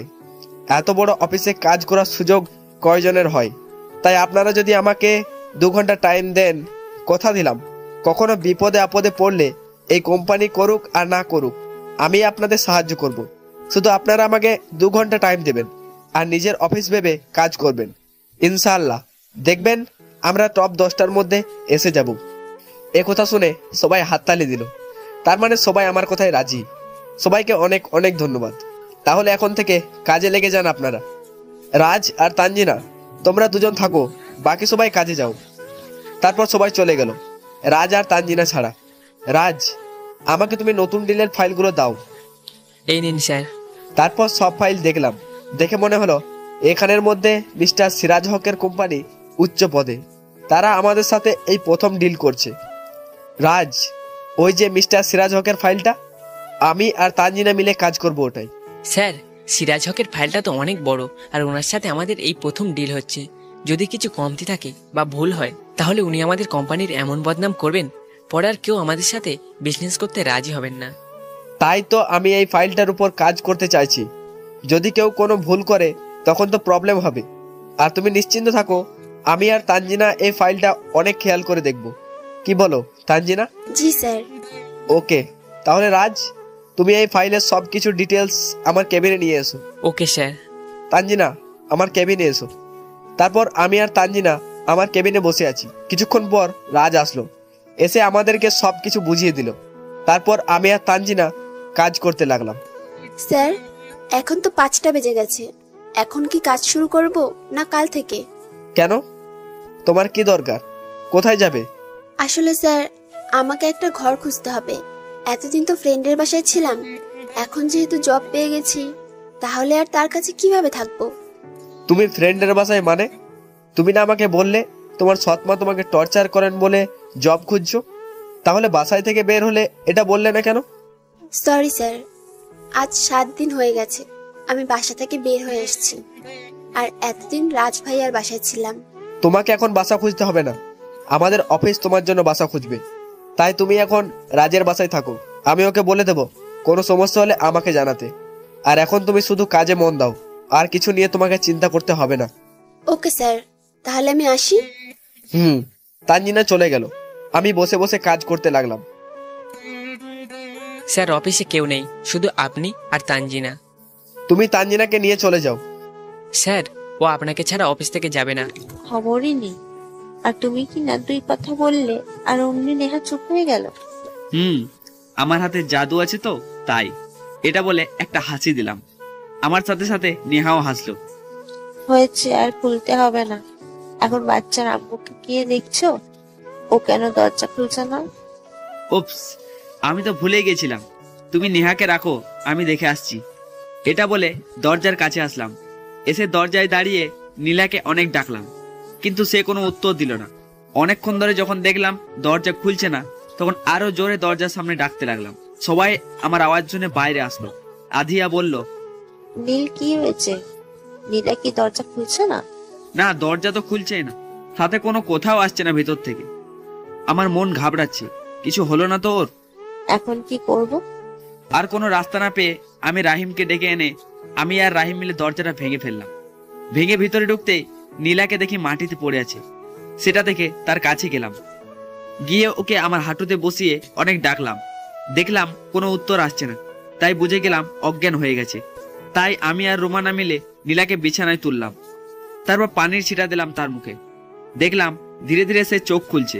চোখ খুলে নেহাকে খুঁজতে লাগলো। আধিয়া নেহাকে তার সামনে এনে দিল। সে নেহাকে দেখা মাত্রই কিছু বলার আগে কোলে নিয়ে নিল। নীলা, তুই কি সব শুনতে পাচ্ছিস? তাহলে দরজা খুললি না কেন? এত করে ডাকলাম আমরা। আমি অজ্ঞান হয়ে গিয়েছিলাম। মানে হলো তোরা যখন আমাকে ডাকছিলি তখন আমি অজ্ঞান হয়ে গিয়েছিলাম। হঠাৎ নেহার কান্নার আওয়াজ শুনে আমি দরজা খুলতেই মাথা ঘুরে পড়ে অজ্ঞান হয়ে গিয়েছি। এখন নীলাকে রেস্ট নিতে দাও, সবাই এসে নিচে যাও। তারপর সবাই চলে গেল নিচে। আমি গিয়ে দরজা লক করে নীলার পাশে এসে বসলাম আর বললাম, আপনি গিয়ে ফ্রেশ হয়ে আসুন, আমি নেহাকে দেখছি। জি। তারপর নীলা চলে গেল ফ্রেশ হতে। আমি নেহাকে কোলে নিয়ে ভাবতে লাগলাম, এক ফোঁটা পানিও পড়তে দেবো না। প্লিজ আমাকে একটা চান্স দেন, প্লিজ। আমি নীলাকে এত ভালোবেসে ফেলেছি যে তার কষ্ট আমি আর দেখতে পারছি না। তাই তার কাছে এই চান্সটা চাইলাম। আমার কথার কোনো উত্তর দিল না। এটা দেখে আমি তাকে ছেড়ে দিয়ে আবার বললাম, আমাকে কি একবার চান্স দেওয়া যায় না? আচ্ছা, আপনার স্বামী হবার দায়িত্ব না হয় দিলেন না, কিন্তু আপনার নেহার বাবা হওয়ার দায়িত্বটা দেবেন প্লিজ। এটা বলে নীলার দিকে তাকিয়ে থাকলাম। দেখলাম সে কাঁদছে। সে আর কিছু না বলে আমাকে জড়িয়ে ধরে অনেক কাঁদতে লাগলো আর বলতে লাগলো, আমি জানি আপনি অনেক ভালো ছেলে। আপনি যে আমার মেয়েকে কখনো কষ্ট দেবেন না সেটা আমি প্রথম রাতেই বুঝে গিয়েছিলাম। হয়তো আমি আপনাকে আমার স্বামীর অধিকার দিতে পারবো না বা ভালোবাসতেও পারবো না, কিন্তু নেহার বাবা হওয়ার অধিকার আপনাকে আমি দিতে পারবো। আমার আর কিছু লাগবে না। যেদিন আপনি আমাকে আপনার নিজের স্বামীর অধিকার দেবেন, দেখলাম সে শুয়ে কি যেন ভাবতে লাগলো। তাই পাশে গিয়ে বসে প্লেট টেবিলে রেখে তাকে বললাম, আবার কি ভাবছো? ভাবছি সাগরের বলা কথাগুলো। সে ঠিকই বলেছিল, আমার বাবার কি আর তার প্রেমিকার বাবার মতন টাকা আছে? আর আমাদের কোম্পানিও কত নাম্বারে আছে? তাদের কোম্পানি তো টপ 20-র মধ্যে 15 নাম্বারে আছে। নীলা প্লিজ এসব চিন্তা বাদ দাও তো, এখন খেয়ে নাও। আমি তোমাকে এখন বলবো না আমি কি করতে যাচ্ছি। যেদিন আমাদের অফিস টপ 10টি বিজনেসের মধ্যে আসবে, সেদিন আমি নীলাকে সারপ্রাইজ দেব, আর সেটা হবে তার লাইফের অনেক বড় সারপ্রাইজ। তারপর নীলা খেয়ে নিল। আমি সেই প্লেট নিয়ে নিচে আসলাম। এসে তার জন্য আনা সেই চকলেট ফ্লেভারের কর্নাডো আইসক্রিম ফ্রিজ থেকে বের করে নিয়ে গেলাম। এই নাও। কি? প্যাকেটটা খুলে দেখো। তারপর নীলা পকেটটা খুললো এবং দেখতে পেল কর্নাডো আইসক্রিম। সে একটা হাসি দিয়ে বলল, থ্যাঙ্কস। তারপর আমি নিচে এসে ফ্রেশ হয়ে খেয়ে নীলার রুমে ঢুকলাম। দেখলাম নীলা ঘুমিয়ে গেছে, তাই আমি আর কিছু না ভেবে শুয়ে পড়লাম। সকালে এলার্মের আওয়াজে ঘুম ভাঙলো। এলার্ম অফ করার আগে ভালো করে চোখ মেলে বিছানার দিকে তাকালাম। দেখলাম নীলা নেই, সাথে নেহাও নেই। এত সকালে কিভাবে উঠলো নীলা আর নেহা? এটা ভেবে টাইম দেখতে লাগলাম। টাইম দেখে তো আমি অবাক হয়ে চেয়ে আছি মোবাইলের দিকে, কারণ আমি 7টায় এলার্ম দিয়েছিলাম। তাহলে 9টায় কেন বাজলো? মোবাইলের দিকে তাকিয়ে কি দেখছো? মোবাইলের দিকে চেয়েছিলাম, হঠাৎ নীলা রুমে এসে এ কথা বলল। না মানে 7টায় এলার্ম দিয়েছিলাম, 7টায় না বেজে 9টায় বাজলো কেন সেটাই দেখার জন্য মোবাইলের দিকে তাকাচ্ছি। মনে হয় ভূতে টাইমটা চেঞ্জ করে ফেলেছে। এটা বলে নীলা হাসতে লাগলো। এই প্রথম আমি নীলার মুখে এরকম হাসি দেখতে পেলাম, তাই আরো হাসানোর জন্য বলে উঠলাম, ভূত? আমি আর এরকম আসবো না, আমার অনেক ভয় করে ভূত দেখলে। তুমি ভূতকে ভয় পাও? আমি তো কিছুই ভয় পাই না, শুধু তোমার মুখে হাসি আনার জন্য। ভূত কি, যদি পানিকেও ভয় পেতে হয় তাহলে সেটাকেও পাবো। কি হলো, কথা কানে যাচ্ছে না নাকি? ভূতের ভয় কথা বলতে ভয় করছে? আর কখন থেকে মোবাইলটা বাজছে সেটা কি শুনতে পাচ্ছ না? আমি নীলার হাসিতে এত ডুবেছিলাম যে মোবাইল বাজছিল সেই দিকে আমার কোনো খেয়ালই নেই। এটা বলে মোবাইল হাতে নিয়ে দেখলাম অফিস থেকে রাজ কল করেছে। তাই আর কথা না বাড়িয়ে নীলাকে ফ্রেশ হবো বলে নিচে চলে আসলাম। আসার সময় আধিয়ার কোলে নেহাকে দেখলাম। সেখানে এখন গেলাম না, না হলে অফিসের জন্য লেট হয়ে যাবে। তাই এরকম ভাবে শুরু হয়েছে। হাসি খুশি হয়ে আল্লাহর কাছে দোয়া করি যেন নীলাকে আমি এরকম ভাবে সবসময় হাসি খুশি রাখতে পারি। অতঃপর অফিসে চলে আসলাম, এসে নিজের কেবিনে বসলাম। আসার আগে রাজকে বলে আসলাম আসার জন্য। স্যার আসবো? হ্যাঁ এসো। তো বলো, কেন কল দিয়েছিলে? স্যার একটা সমস্যা হয়ে গেছে। কি? স্যার আমাদের যে নতুন প্রজেক্টটা ছিল না, ওই যে মিস্টার আমিনুল হক নামের এক কোম্পানির সাথে, উনি জানেন আমাদেরকে 5 দিনের সময় দিয়েছেন এই ডিল কমপ্লিট করতে। আর সেটা বলতে উনার ম্যানেজারকে পাঠিয়েছিলেন। সকালে আমি তখন আপনাকে কল দিয়েছিলাম, কিন্তু আপনি সেটা ধরেননি। অনেকক্ষণ ধরে ম্যানেজারে বসেছিলেন আপনার জন্য, কিন্তু আপনার আসার কোনো খবর নেই বলে উনি চলে যেতে চেয়েছিলেন, কারণ ওনার লেট হয়ে যাচ্ছে। আর লেট কিন্তু মিস্টার আমিনুল হক পছন্দ করেন না। আমি বলায় উনি আমাকে তখন এসব বলে যান যে 5 দিনের ভিতর এই ডিলটা কমপ্লিট করতে হবে। আর একটা কথা যাবার সময় ম্যানেজার আমাকে বলেছেন, আমাদের কাছে যে মোট 5টি কোম্পানির সাথে ডিল ছিল সেইগুলি নাকি ওনার, এটা উনি আমাদের জানতে দেননি। কিন্তু ম্যানেজার এটা আমাকে আলাদাভাবে বলেছেন, কারণ ম্যানেজার আমাকে চেনেন বলে। ও সেট, আমাদের কাছে আর মাত্র 11 দিন বাকি আছে। এগুলো শেষ না হলে বাকিগুলো কিভাবে শেষ করব? মাথায় কিছু কাজ করছে না আমার।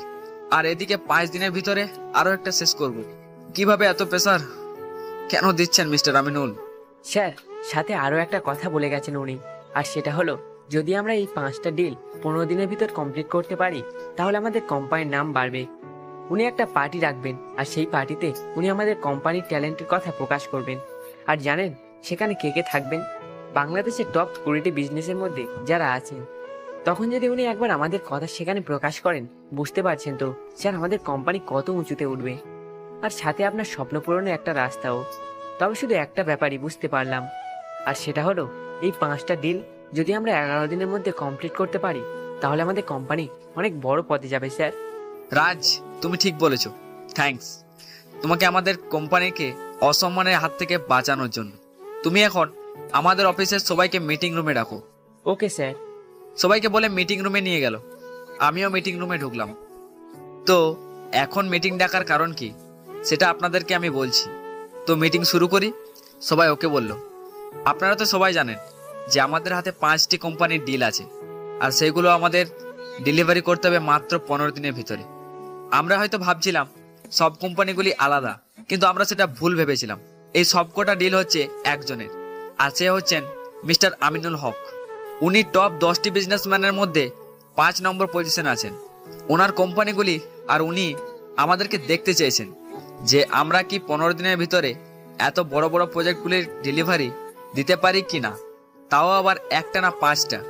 আর যদি আমরা তাদের দেওয়া ডিলগুলি কমপ্লিট করতে পারি তাহলে আমাদের কোম্পানির নাম খুব সহজে উঠে যাবে। কারণ এত কম সময়ের মধ্যে আমরা কিভাবে পারলাম এই ডিলগুলি কমপ্লিট করতে, তখন আমাদের সব স্বপ্ন পূরণ হয়ে যাবে। আর সেইগুলি করতে হলে আমাদেরকে অফিসে এখন অনেক সময় দিতে হবে, যেমন সকাল 8টা থেকে রাত 10টা পর্যন্ত। আমি জানি আপনাদের আসা যাওয়াতে অসুবিধা হবে, তাই কোম্পানি থেকে আপনাদের আসা যাওয়ার জন্য একটা গাড়ির ব্যবস্থা করে দেওয়া হবে, যাতে সবাই টাইম মতো আসতে পারেন আবার যেতেও পারেন। আর এই কষ্টটা শুধু আপনাদের 11 দিনই করতে হবে, এর বেশি না। তাই আমি আপনাদের কাছে এই 11টা দিন মন দিয়ে কাজ করার জন্য অনুরোধ করছি। আপনারা সবাই মনোযোগী দিয়ে কাজ করবেন প্লিজ। টিম 1 আর টিম 2 আপনাদেরকে আগে যে প্রজেক্টের জন্য কাজ দেওয়া হয়েছিল সেই প্রজেক্টটা আগামীকাল সকালের মধ্যে কমপ্লিট দেখতে চাই। এখন আপনারা কাজে লেগে পড়ুন, আর কেউ কোনো কাজে একটু ভুলও করবেন না। এখন সবাই যেতে পারেন। তারপর সবাই চলে গেল। আমিও আমার কেবিনে চলে আসলাম। আসার সময় রাজকে বলে এসেছি তানজিনাকে টিম 1-এর সাথে কাজে দিয়ে দিতে। এসে চেয়ারে বসে মোবাইল হাতে নিলাম, নিয়ে দেখি আব্বুর হাসপাতাল থেকে কল আসছে। তাই আমি ব্যাক করলাম। কিছুক্ষণ রিং হওয়ার পর একজন নার্স ধরলো। হ্যালো, কে বলছেন? আমি নীল, আমি ওই রুগীর ছেলে বলছি। আমার বোন হয়তো কল দিয়েছিল আমাকে, তখন মোবাইল দেখেনি। আপনি কি তাকে একটু ডেকে এনে দেবেন? স্যার, আপনার বাবা আর আপনার বোনকে একজন মেয়ে এসে নিয়ে গেছে। ওনার নাম নীলা। উনি বলেছেন আপনি নাকি ওনার স্বামী, তাই আপনার আব্বুকে উনি নিয়ে গেছেন। ও ওকে, থ্যাঙ্কস। কল কেটে ভাবতে লাগলাম নীলা কেন আব্বুকে বাসায় নিয়ে গেল। যদি কিছু উল্টাপাল্টা কিছু করে বসে, নীলার তখন তো আরো বেশি সমস্যা হবে। এটা ভেবে নীলার মোবাইলে কল দিলাম। হ্যালো নীলা, আমি নীল। এই প্রথম তো তাকে কল দিয়েছি, তাই হয়তো আমার নাম্বার চিনে না। ও নীল, ভালো হয়েছে কল দিয়েছো, না হলে এখন আমি নিজেই দিতাম। মানে কি হয়েছে? তেমন কিছু না, আমি হসপিটাল থেকে তোমার আব্বু আর তোমার বোন রাইসাকে নিয়ে এসেছি। এসব করার কি দরকার ছিল? উনি বাসায় চলে যেতেন ভালো হলে। তা কিভাবে হয়? উনি অসুস্থ, আর অসুস্থতার মাঝে বাইরের খাবার খাবেন নাকি? তাই নিয়ে এসেছি। তুমি একদম চিন্তা করো না, আমি তোমার আব্বুকে আমার আব্বু ভেবে সেবা করব। এখন রাখি, ওনার জন্য খাবার বানাবো। এটা বলেই কল কেটে দিল। নীলা হঠাৎ করে এরকম পাগলামি টাইপের কাজ করছে কেন? সকালে আমার জন্য নাস্তা, আবার আব্বুকে হাসপাতাল থেকে নিয়ে এসে বাসায় রেখে তার যত্ন নেওয়া, সবকিছু যেন চেঞ্জ হয়ে যাচ্ছে ধীরে ধীরে। এখন এসব নিয়ে ভাবলে চলবে না, তাই কাজে মন দিলাম। বসে কাজ করছিলাম, হঠাৎ কে যেন কল দিল। তাই মোবাইল হাতে নিয়ে দেখি নীলা কল দিয়েছে, তাই ধরলাম। হ্যালো, তোমার সাথে আব্বু কথা বলতে চায়, তাই এখন কল দিয়েছি। আচ্ছা, আব্বুকে দাও। এই নিন আব্বু, আপনি নীলের সাথে কথা বলুন, আমি আপনার জন্য কিছু বানিয়ে আসি। নীল, কেমন আছিস? এই তো ভালো। তুমি? আর তোমার শরীর খারাপ লাগছে না তো? আরে না, আমি ঠিক আছি। আর ছেলের বউয়ের হাতে রান্না খেয়ে আমি এখন ধীরে ধীরে। তারপর দুপুরে খেয়ে আবার কাজে মন দিলাম। এভাবে কেটে গেল 11 দিন। এই 11 দিনে দেখলাম নীলা ধীরে ধীরে আমার কেয়ার নিচ্ছে। শুধু আমার না, আব্বুর এবং রাইসারও।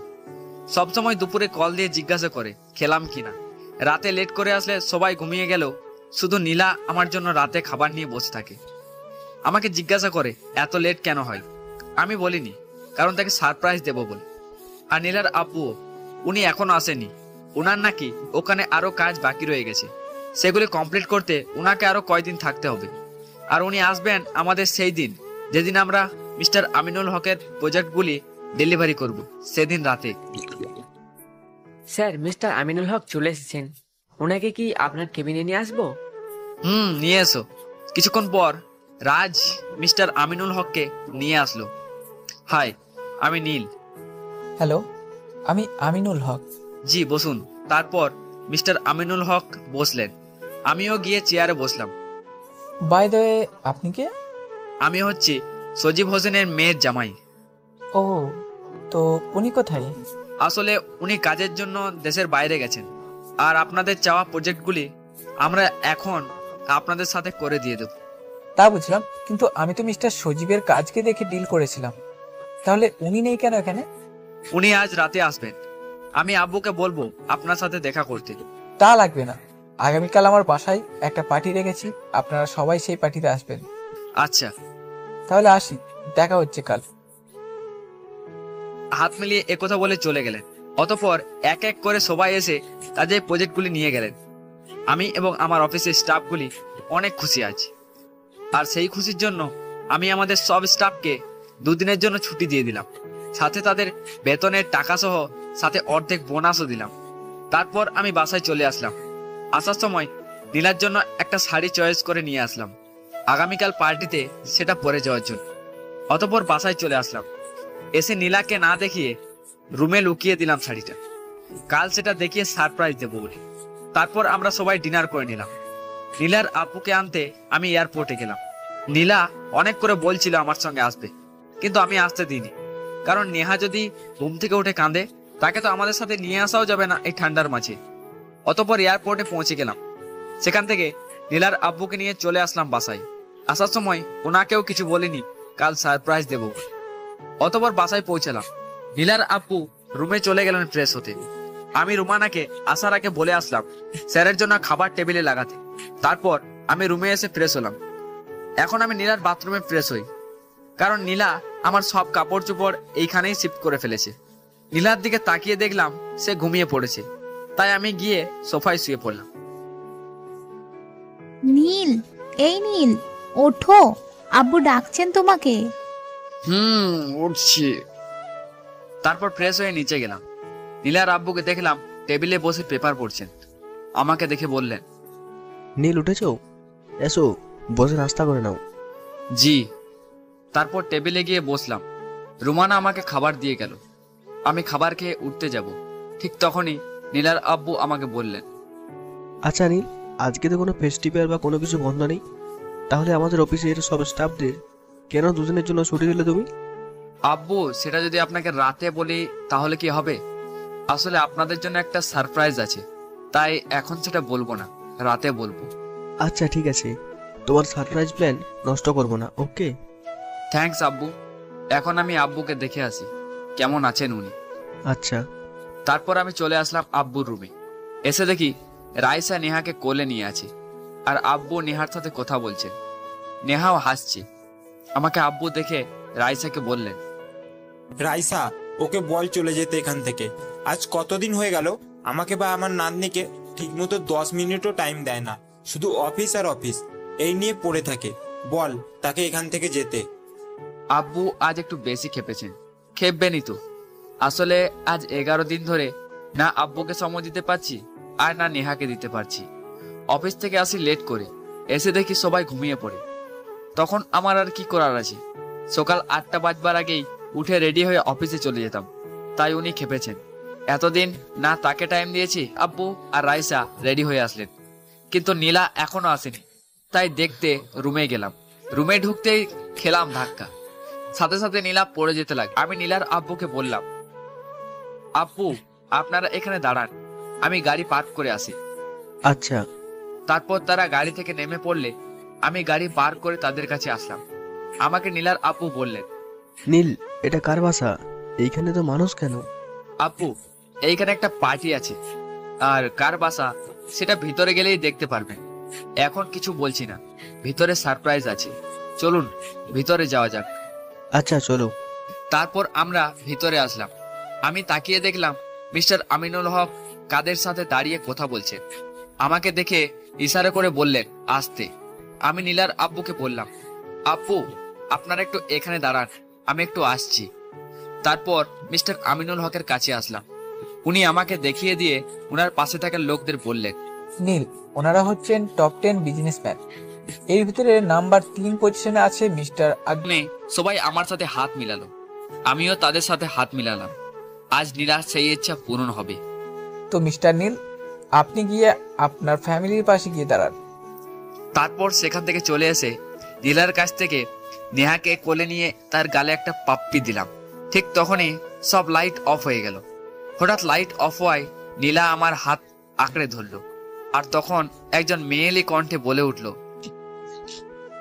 লেডিস এন্ড জেন্টলম্যান, আজকের পার্টির কারণ হচ্ছে দুইটা। এক, আজ আমার এঙ্গেজমেন্ট, আর দুই, সেটা আব্বু আপনাদের বলবেন। তাহলে আমি আমন্ত্রণ জানাচ্ছি মিস্টার আমিনুল হককে। সবাই হাততালি দিল। উনি স্টেজে উঠলেন। আজকের পার্টির কারণ দুটো, একটা তো আমার মেয়ে বলেছে, এখন আমি বলছি দ্বিতীয় কারণটা কি। তার আগে আমি স্টেজে আমন্ত্রণ জানাচ্ছি মিস্টার সজীব অ্যান্ড ওনার জামাই মিস্টার নীলকে। সবাই হাততালি দিল। তারপর আমি আর নীলার আব্বু স্টেজে উঠলাম।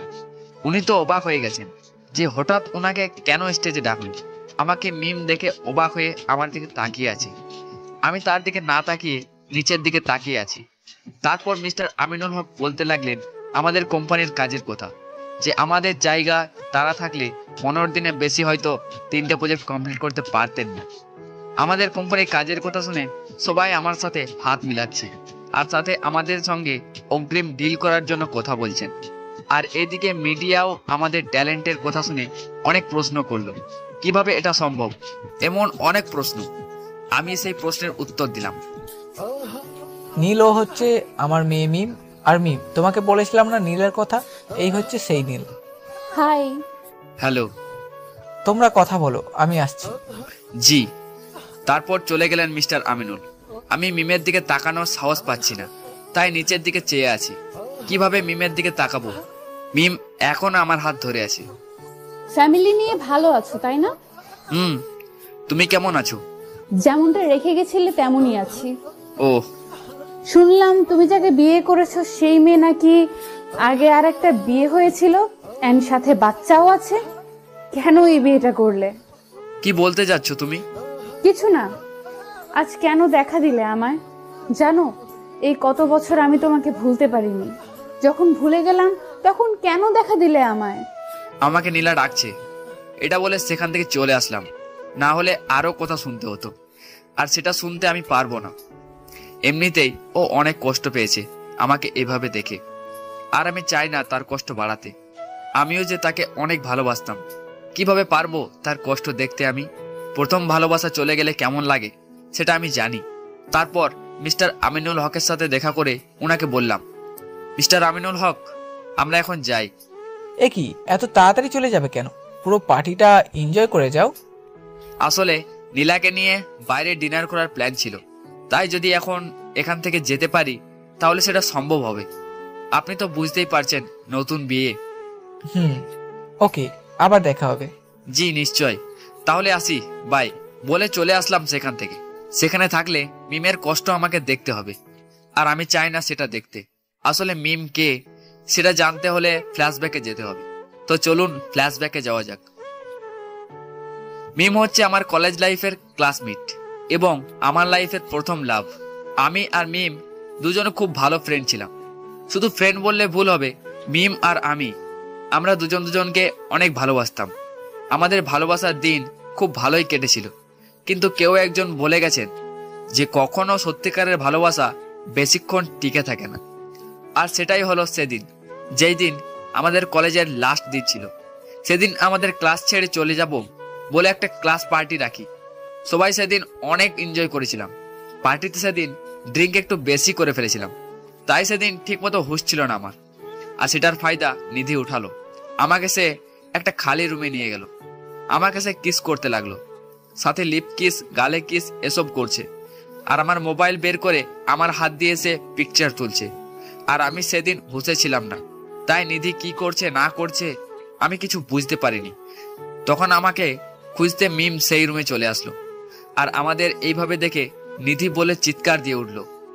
নিধি নীলাকে দেখে তার কাছে দৌড়ে গিয়ে পিছনে লুকিয়ে কেঁদে কেঁদে বলল, মিম আমাকে বাঁচা, না হলে আমাকে ও ছাড়বে না। দেখ কি হিংস্র ভাবে চেয়ে আছে আমার দিকে। কি বলিস নিধি? ও তোকে কি করবে? ও এখন নেশায় এমন ভাবে তাকিয়ে আছে, আর কিছু না। তুই যা, আমি ওকে নিয়ে আসি। আমি সত্যি বলছি, বিশ্বাস না হলে তুই ওর মোবাইল চেক করে দেখবি ও আমার সাথে কি করেছে। ছি, ভাবতেও ঘৃণা লাগছে আমার। নীল এরকম করতে পারবে সেটা আমি জানতাম না। নিধি, তুই কি আবল তাবল বলিস? ওকে, তুই দাঁড়া, আমি ওর মোবাইল নিয়ে আসি। তারপর মিম আমার মোবাইল নিয়ে লক খুললো। লকে আমি মিম আর আমার নাম দিয়েছিলাম, তাই সে লক জানে। গ্যালারিতে গিয়ে দেখতে পেল নিধি যা বলল তা সত্যি। এটা দেখে সে আমাকে একটা থাপ্পড় দিয়ে সেখান থেকে চলে গেল। তখন কিছু বলিনি, কারণ আমি হুঁশে ছিলাম না। হৃদয়কে সে বলে গিয়েছে আগামীকাল যেন তার সাথে পার্কে দেখা করি। একথা বলে সে চলে যায়, আর আমাকে হৃদয় তার বাসায় নিয়ে যায়। সেদিনের কথা আর কিছু মনে নেই। যা হলো পরের দিন হলো। কি হলো শুনবেন? শুনুন। উফ ঋতু, আমার মাথায় এত ব্যথা, মাথাটা ধরে আছে কেন? কাল যে পরিমাণ ড্রিঙ্ক করেছিস সেটা কি তোর মনে আছে? মানে কি? মানে কি সেটা তুই তোর মোবাইলের গ্যালারি চেক করলেই পাবি। ঋতুর কোথায় কিছু না বুঝে মোবাইলের লক খুলে গ্যালারি ঢুকলাম। ঢুকেই অবাক, কাল আমি এসব করেছি, তা আবার নিধির সাথে। ঋতু, আমাকে প্লিজ তুই কালকের ঘটনা সব খুলে বল। তারপর ঋতু যা যা বলল সেটা শুনে আমার মাথা ঠিক রাখতে পারলাম না। ঋতু, মিম এসব দেখেছে, আজ আমি শেষ। আর আমি কি এতটাই নেশায় ছিলাম যে নিধির সাথে এসব করতে যাব? ওইসব আমি জানি না। তুই এখন তাড়াতাড়ি সেখানে যা যেখানে তুই আর মিম দেখা করিস। সে তোর জন্য ওয়েট করবে বলেছে। কখন বলেছে? কাল। আচ্ছা, যাচ্ছি। আমি রেডি না হয়ে ঘর থেকে তাড়াতাড়ি বেরিয়ে পড়লাম। মিম আমার জন্য হয়তো এসে অপেক্ষা করছে। কিছুক্ষণ পর সেই পার্কে চলে এলাম। এসে দেখি মিম বসে আছে। আমি কাছে গিয়ে তার সামনে হাঁটুর উপর বসে আমার কান ধরে বলতে লাগলাম, I am extremely sorry Babu, R late হবে না। কাল অনেক ড্রিঙ্ক করায় ঘুম ভাঙেনি। এই মাত্র ঘুম থেকে উঠলাম। উঠেই শুনি তুমি এখানে অপেক্ষা করছো, তাই আর রেডি না হয়ে চলে আসলাম। হয়েছে তোমার বকবক? মানে সিম্পল, এই হচ্ছে তোমার দেওয়া গিফটগুলি। আর আজ থেকে আমার সাথে কোনো রকম কন্ট্যাক্ট করার চেষ্টা করবে না। মিম, তুমি বিশ্বাস করো আমি এইসব নিজে থেকে করিনি। তুমি করনি, সব নিধি করেছে। ওয়াও নীল, ব্যাস অনেক হয়েছে, আর মিথ্যা বলতে হবে না। কোনো মেয়ে কখনো তার নিজের উপর কলঙ্কের দাগ ইচ্ছে করে লাগাবে না। প্লিজ নিধিকে নিয়ে আর একটাও মিথ্যা কথা বলবে না। আর লোকে বলে না যে ড্রিঙ্ক করলে সবার কথাবার্তা আর আচরণ সব সত্যি হয়, সেটা তো আমি কাল দেখলাম। তোমার আসল পরিচয়টা কি? তাই তুমি আর আমার সাথে কখনো কন্ট্যাক্ট করার চেষ্টা করবে না। যদি সত্যি আমাকে ভালোবেসে থাকো, তাহলে আমার সেই ভালোবাসার দোহাই দিয়ে তোমাকে বলছি, আমার সাথে আর কোনো রকম কন্ট্যাক্ট করার চেষ্টা করবে না। এটা বলে সে চলে গেল। আর আমি সেখানে বসে ভাবতে লাগলাম, মিম কি সত্যি আমাকে ভালোবাসতো, নাকি আমার সাথে টাইম পাস করেছে? সত্যি ভালোবাসলে সে আমাকে বিশ্বাস করতো যে আমি এসব কাজ কখনো করতে পারবো না। সবকিছু নিধির বানানো নাটক ছিল। আসলে মিম তো আমাকে কখনো ভালোই বাসেনি, কিন্তু আমি তো বেসেছি। তাই তার শেষ আবদারটা আমি রাখবো, আর তার সাথে কখনো কোনো প্রকার কন্ট্যাক্ট করব না। এই ছিল ফ্ল্যাশব্যাকের কাহিনী। এরপর আমরা সেখান থেকে বেরিয়ে পড়লাম, চলে আসলাম বাসায়। নামার সময় তারপর নীলা পিছনের সিটে বসতে চাইছিল। আমি বললাম সামনে আসতে। রেগে সামনে এলো। ঠাস করে কারের দরজা হঠাৎ করে নীলা বন্ধ করে দিল। আমি গাড়ি স্টার্ট করলাম। কিছুক্ষণ যাবার পর নীলা বলল, তুমি ওই মেয়েটার সাথে কি কথা বলছিলে? হাত মিলিয়ে কতক্ষণ দাঁড়িয়েছি? হাত ধরে আছি। নীলাকে সত্যিটা বললাম না। এরপর আমার প্ল্যানিং অনুযায়ী সেই জায়গায় পৌঁছে গেলাম। নামো। আমরা এই শুনশান জায়গায় কোথায় এসেছি নীল? তোমাকে ভূতের কাছে ধরিয়ে দিতে এইখানে নিয়ে এসেছি। নীল, এসব বলো না। এমনিতেই ভূতকে অনেক ভয় লাগে আমার। ভয় পেও না, এইখানে শুধু ভূত না, সাথে পেতনিও আছে। নীল। ওকে সরি, চলো। কোথায়? ওই যে একটু সামনে। আর ভয় পেও না, আমি থাকতে কেউ তোমার ক্ষতি করতে পারবে না। সেটা আমি জানি। তারপর মোবাইলের টর্চ অন করে নীলাকে নিয়ে সেই অন্ধকারের মধ্যে প্রবেশ করলাম। নীলা তো ভয় পেয়ে আমার একটা হাত ধরে আছে। টেবিলের কাছে আসলাম। নীলা, বসো। নীল, আমরা এখানে কেন এসেছি? দেখো না, এদিকে কেউ নেই, শুধু আমি আর তুমি ছাড়া। চলো অন্য কোথাও যাই। না, কোথাও যেতে হবে না বলে একটা তালি দিলাম, আর সাথে সাথে আশেপাশে সব লাইট জ্বলে উঠল। নীলা সেটা দেখে অবাক হয়ে তাকিয়ে রইল। এত সুন্দর জায়গার মধ্যে সে ডিনার করবে, সেটা ভাবতেও পারেনি নীলা। আশেপাশে তাকিয়ে দেখলো শুধু দুজন ওয়েটার ছাড়া আর কেউ নেই। তার কাছে এই জায়গাটা রোমান্টিক লাগছে। সে আমাকে এসে বলল, থ্যাঙ্কস নীল, আমাকে এরকম একটা সারপ্রাইজ দেওয়ার জন্য। আমি তো থ্যাঙ্কসের জন্য এই কাজগুলি করিনি। তাহলে? কিছু না, বলো কি খাবে? নীলাকে বললে যদি কিছু মনে করে, তাই আর বললাম না। এরপর আমরা ডিনার করে চলে আসলাম। বাসায় এসে ফ্রেশ হয়ে বিছানার দিকে তাকিয়ে দেখলাম নেহা নেই। তাকে খুঁজতে বাইরে যাব, ঠিক তখনই নীলা ভিতরে আসে। আমি তাকে জিজ্ঞাসা করলাম, নেহা কোথায় নীলা? ও আজ আব্বুর সাথে ঘুমাবে। কেন? আব্বু বলেছেন তাই। ও আচ্ছা, ড্রেস চেঞ্জ করে তুমি ঘুমিয়ে পড়ো, আমি শুয়ে পড়ছি। তুমি আজ থেকে বিছানায় ঘুমোতে পারবে, তাই এখন গিয়ে বিছানায় ঘুমাও। কেন? আমি সোফায় ঠিক আছি, লাগবে না বিছানায় ঘুমানো। বললাম তো বিছানায় ঘুমোতে, আর এটাই আমার শেষ কথা। একথা বলে সে ড্রেস চেঞ্জ করতে বাথরুমে ঢুকে পড়ল। আমিও আর কিছু না ভেবে বিছানায় এক কোনায় শুয়ে পড়লাম। ঘুমও লেগে গেল। চোখে অনেকদিন ঠিক মতো ঘুম হয়নি, তাই মাথা রাখতেই ঘুম চলে এলো। হঠাৎ মাঝরাতে ঘুম ভেঙে গেল কান্নার আওয়াজে। পিছনে তাকিয়ে দেখি নীলা আমাকে জড়িয়ে ধরে আছে আর ফুপিয়ে ফুপিয়ে কাঁদছে। এটা দেখে আমি বললাম, নীলা কি হয়েছে, কাঁদছো কেন? নীল, আমি একটা খারাপ স্বপ্ন দেখেছি তোমাকে নিয়ে। তুমি আমাকে আর আমার মেয়েকে একা রেখে চলে যাচ্ছ ওই মিমের সাথে হাত ধরে। নীল, আমাকে কথা দাও কখনো আমার মেয়েকে আর আমাকে ছেড়ে যাবে না। আচ্ছা আচ্ছা, আমাকে অনেক শক্ত করে জড়িয়ে ধরো। আর হ্যাঁ, আজ থেকে আমি তোমাকে আমার স্বামী হিসেবে মেনে নিলাম। আমাকে কষ্ট দিলে দাও, তারপরও কখনো আমার মেয়েকে কষ্ট দিও না প্লিজ। নীলা কি বলছো তুমি? নেহাকে আমি আমার মেয়ে ভাবি, ওকে কেন কষ্ট দেব? আমি শুধু ওকে না, তোমাকেও কখনো কষ্ট দেব না। এটা বলে তাকে শক্ত করে জড়িয়ে ধরে কপালে একটা পাপ্পি দিলাম। অনেকদিন পর নিজের কাছে একটা আলাদাভাবে ভালো লাগা কাজ করছে, এমনভাবে যেন আমি নীলাকে সারাটা জীবন আগলে রাখতে পারি।